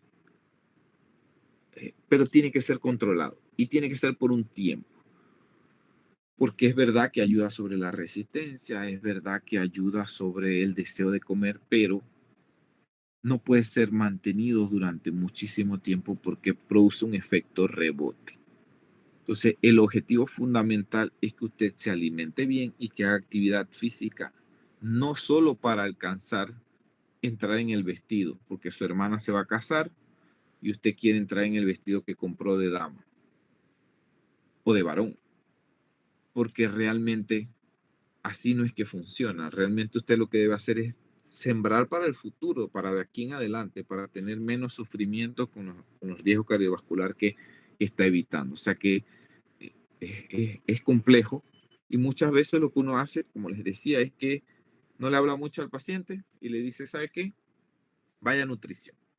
O lea por ahí, investigue qué es lo que debe hacer, y en el internet y en las redes sociales hay cada loco dando recomendaciones. Entonces, las dietas estas cetogénicas, todas son mentiras. Todas esas que usted ve influencers por ahí hablando de dietas cetogénicas y que nada más coma carne, todo eso es mentira. Les digo que es mentira por lo siguiente, porque la verdadera dieta cetogénica necesita usted estar hospitalizado y necesita usted medirse los niveles de cetona en orina. Ninguno de esos influencers o de personas que promueven las dietas cetogénicas hace eso. Realmente lo que están diciendo es que usted haga una dieta hipocalórica o una dieta con baja cantidad de carbohidratos, una dieta baja en carbohidratos. Realmente la cetogénica es con 0 de carbohidratos. Y el problema de las dietas reales cetogénicas es que no son sostenibles en el tiempo. Primero, porque necesita usted estar hospitalizado, porque la cetosis mata. O sea, realmente tener cetosis mantenida en el tiempo puede conllevar a que usted haga acidosis metabólica, y esa acidosis metabólica le conlleva a que haga como si se tratara de una cetocidosis diabética. Entonces, ya les digo, hay muchos por allí diciendo, sí, yo hago dieta cetogénica y por eso he perdido peso. Sí, pero ustedes van a ver en un par de meses el efecto rebote que eso les va a producir, porque primero, nunca alcanzaron una dieta cetogénica porque nunca se midieron cetonas. Y lo otro es que lo que intentaron hacer fue una dieta baja en carbohidratos, que no sé si usted alguno ha tenido la oportunidad de hacer una dieta baja en carbohidratos, pero es lo peor que existe. Todo el mundo dice, no, la verdad es que a mí no me gustan mucho los dulces. Pero cuando usted va a un nutricionista y usted le dice al nutricionista, no quiero comer carbohidratos, mándeme una dieta baja en carbohidratos, no en cetogénica, baja en carbohidratos, y usted le mandan eso, usted siente que la vida se acaba. Usted siente que usted come y la comida no tiene sentido, pero no me puedo ni comer algo. O sea, nada más puedo comer, no sé, un poquitito de arroz en la cena, un poquitito de arroz en el desayuno. No puedo comer pan, no puedo comer esto, no puedo comer, me voy a morir. Y eso deprime y genera una ansiedad. Se lo digo porque yo he visto mucha gente con dietas bajas en carbohidratos que hace que la vida se les acaba. O sea, realmente, ya le digo, bien dirigido por nutrición, cambiando carbohidratos por proteínas es muy triste. Dime, Luis. Doctor, una pregunta con respecto a eso que usted menciona de la obtención de energía por medio de los carbohidratos. Le iba a preguntar porque en el libro menciona que al momento que haya una ausencia o una carencia de estos carbohidratos, el equilibrio se desplaza en dirección hacia los adipocitos y se obtiene energía entonces por medio de las grasas. ¿Qué tiene esto de cierto? Sí, por supuesto, es así. O sea, si usted baja la cantidad de carbohidratos y no hay disponible carbohidratos, el cuerpo obtiene energía de las proteínas y de las grasas. Pero la formación de cuerpos cetónicos, así como dice su libro, como dice el Gaito, es dependiente fundamentalmente del oxaloacetato. O sea, si usted no tiene oxaloacetato, usted va a desarrollar cuerpos cetónicos. ¿Qué les digo con esto? Que si usted consume grasa y consume carbohidrato, ambos, hace actividad física, quema todas esas calorías, usted no va a desarrollar cuerpos cetónicos. ¿Por qué? Porque usted tiene carbohidratos disponibles. Es verdad, está quemando la grasa, pero esa destrucción de grasa, como hay glucosa disponible, entonces no se forman cuerpos cetónicos. Los cuerpos cetónicos se forman en ausencia de carbohidratos. Si no hay carbohidratos, es ahí donde se forman los cuerpos cetónicos. Entonces usted puede hacer ejercicio, comer grasas y carbohidratos y nunca desarrollar cetonas en la orina. Y decir falsamente que tiene una dieta cetogénica cuando no es cierto. Entonces, si alguien está haciendo dieta cetogénica, lo primero que hay que preguntarle, ¿y cuánto te están saliendo las cetonas en la orina? Si nunca se la ha medido, probablemente eso no sea una dieta cetogénica, sino una dieta baja en carbohidratos, que lastimosamente no es sostenible en el tiempo como tal. Entonces, la recomendación es no ser tan extremista, no intentar cambiar de ya para allá, sino deleitarse en el proceso y no en el resultado como tal. O sea, decir, mira, yo a partir de ahora, 0 bebidas azucaradas. Yo antes de que me dé hambre, yo voy a picar algo y voy a picar con un alimento que sea saludable. No voy a consumir azúcares vacíos, gaseosas y demás, porque obviamente eso no tiene ningún sentido si lo que estoy pretendiendo es reducir de peso. Pero eso hacerlo en el tiempo. Usted un día cumple su amigo o su amiga más importante de su vida, el que le ayudó en su momento más difícil, y ese día cumple y hay un dulcecito, usted se come el dulcecito y listo, porque no significa que no lo pueda hacer. No es que yo no como carbohidratos. No, no es cierto. El punto es que sí lo puede hacer, pero que eso no se vuelva un hábito. Entonces, que el hábito que usted se vaya creando poco a poco se trate de algo que se va a poder mantener en el tiempo. Entonces, más que intentar cambios rápidos y transformarse como si fuera un yo-yo, pierdes peso y de pronto ganas más peso. Pierdes peso y de nuevo ganas más peso. Intentar, en vez de intentar hacer eso, es tratar de mantenerse en el tiempo, reduciendo de peso o por lo menos mantenerse en el peso. Y el ejercicio hay que hacerlo siendo usted delgado, siendo usted obeso. Si usted tiene 20 años de hacer ejercicio y sigue siendo gordito, siga haciendo los ejercicios, porque el riesgo cardiovascular de un obeso que hace ejercicio es menor que de un delgado sedentario. O sea que el ejercicio es independiente del peso. O sea, las metas de hacer ejercicio, hacer esos 60 minutos 3 veces por semana o 5 veces por semana, dependiendo de la guía que usted utilice, hacerlo independientemente de que su peso no cambie, eso para su salud cardiovascular es mejor que intentar reducir de peso y abandonar hacer ejercicios por enero y febrero, porque este año sí voy a cambiar, y los restantes 10 meses no hacer nada y al siguiente año intentar y demás. O sea que realmente, como les decía, es un asunto de actitud y de cultura, es un asunto de nuestra mente y de nuestra formación. Esto es distinto, yo les hablo de mi caso. En mi caso, mis papás y mi familia no creen que hay que hacer actividad física. Eso de hacer actividad física es de los ricachones, de las personas que tienen mucho dinero y que tienen tiempo de sobra. La persona que trabaja no tiene tiempo para hacer ejercicio, y eso es falso. El niño hace ejercicio porque hace deporte, juega y demás, Pero cuando entra la edad de ustedes, que están en formación para ser profesionales, son muy pocos los que se dedican a un deporte o a una birria. Cuando terminan de hacer la formación como médicos aquí en la facultad y se meten al internado, haya menos tiempo va a haber. Después hay que producir, porque obviamente hemos dedicado 8 años, 9 años de nuestra vida en esto, y hay que producir y hay que trabajar y queremos casa y queremos carro y queremos no sé qué. Entonces no hay tiempo para hacer ejercicio. Entonces ya una vez que se ha estabilizado la situación es que queremos comenzar a hacer ejercicio, pero ya no sabemos, o sea, ya tenemos de secuela un montón de cosas que hemos hecho mal durante toda nuestra vida. Entonces es más difícil por el asunto de la cultura. Y el profesional realmente son muy pocos, incluso en el área de la salud, los que les interesa hacer algo de actividad física. Pero bueno, ya les digo, si usted le inculca al niño de que todos los días debe hacer actividad física, si bien 5 días a la semana, 6 días a la semana, que eso es lo normal, usted haga algún tipo de actividad, salte, haga push-up, corra, porque le digo que caminar no sirve para nada.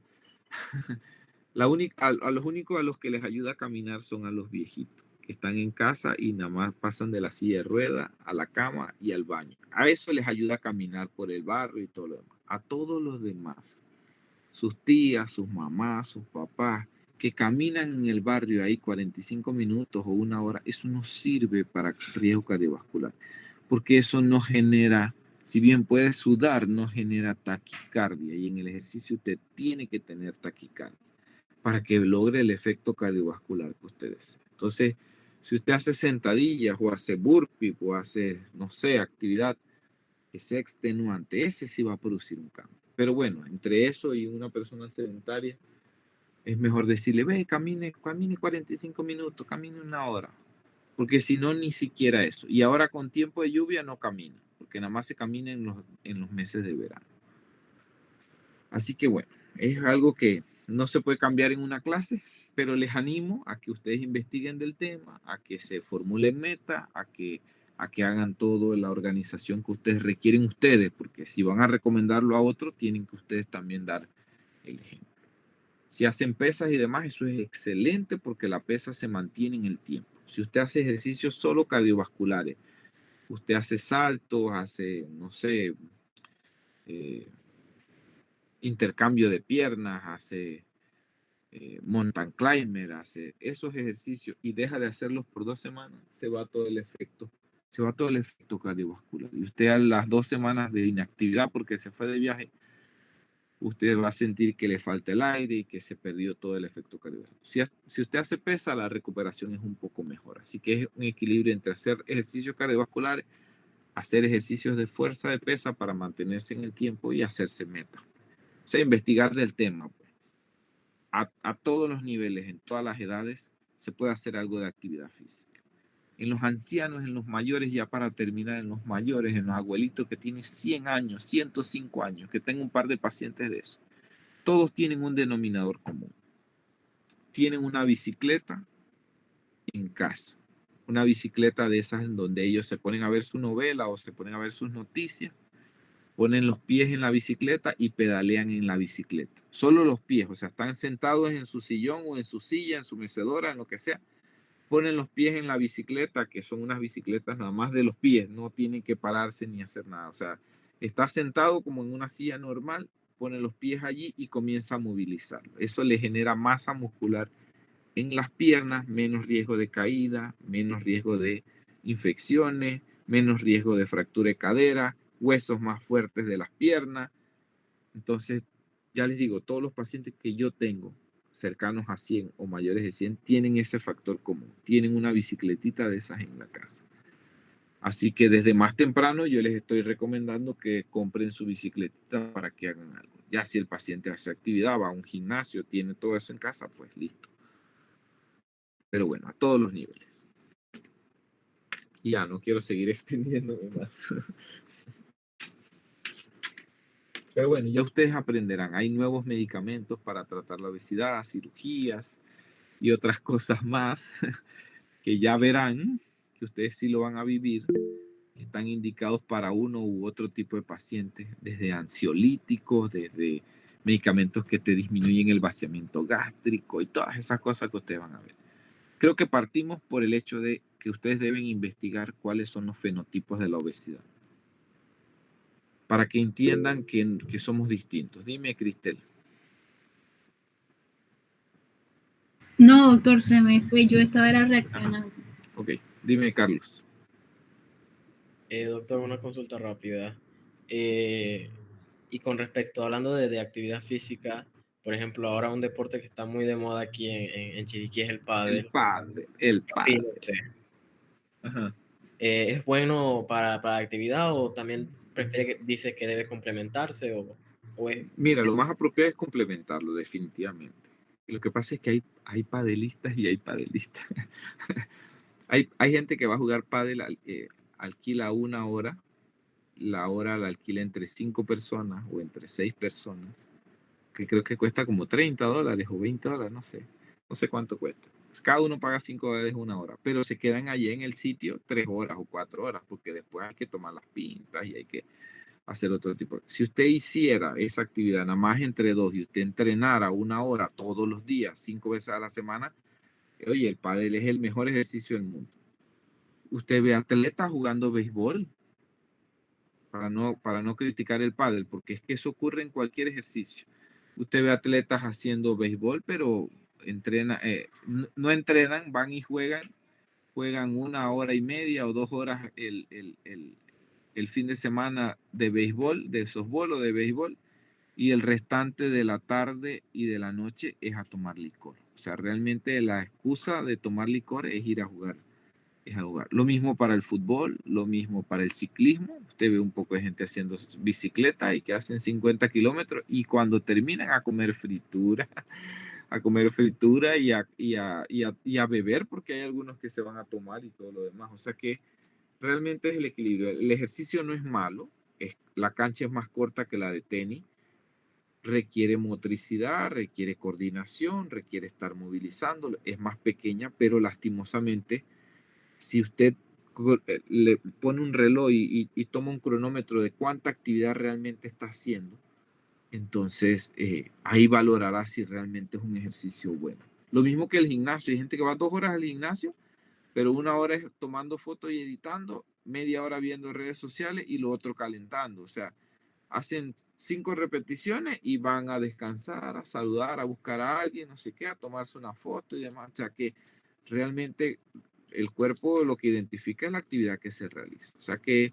no es malo el pádel. Yo sí te diría que habría que complementarlo. Si una persona hace ciclismo, debe complementarlo con pesas y con otras cosas.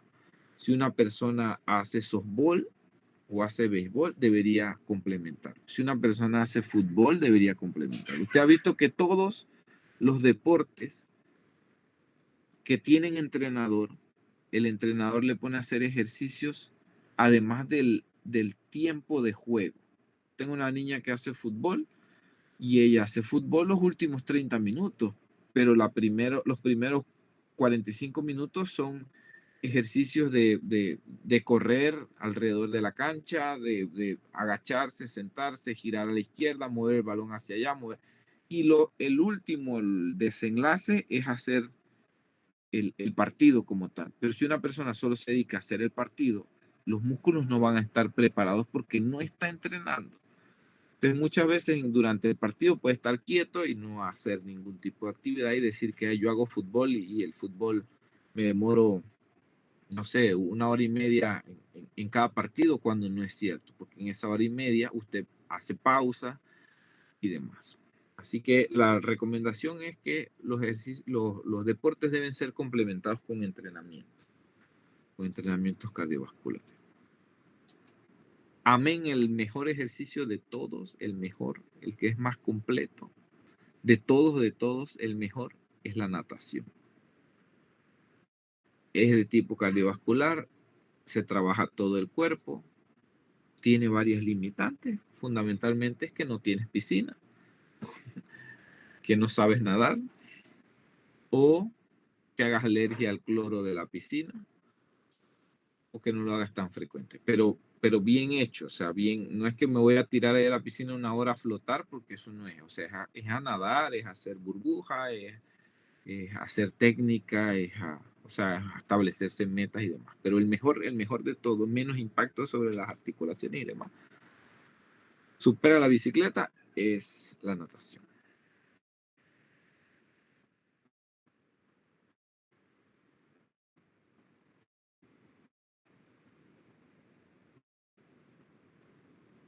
Listo, pues.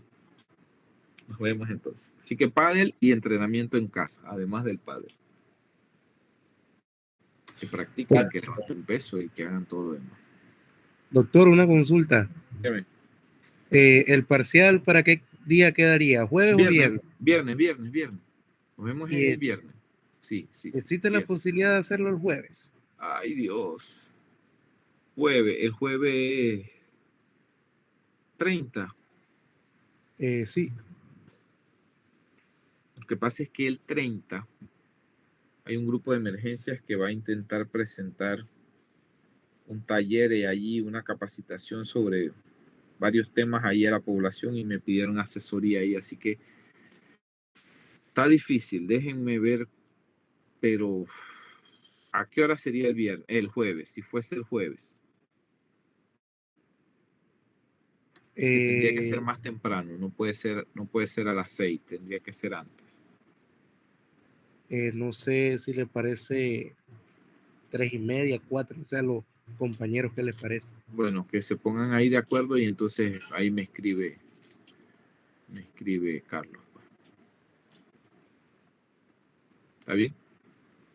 Doctor, otra consulta. Las notas del parcial ya están listas. Todavía no termino, es que me faltan unos ahí, todavía no termino, son bastantes. Pensé que iba a terminar, pero me puse a hacer otras cosas y no he terminado todos. O sea, tengo las calificaciones de algunos, pero y lo otro, ¿cómo se las hago llegar? Les publico cédula y resultado. Sí. Listo, pues, así mismo va a Está ser. bien. Dele, pues.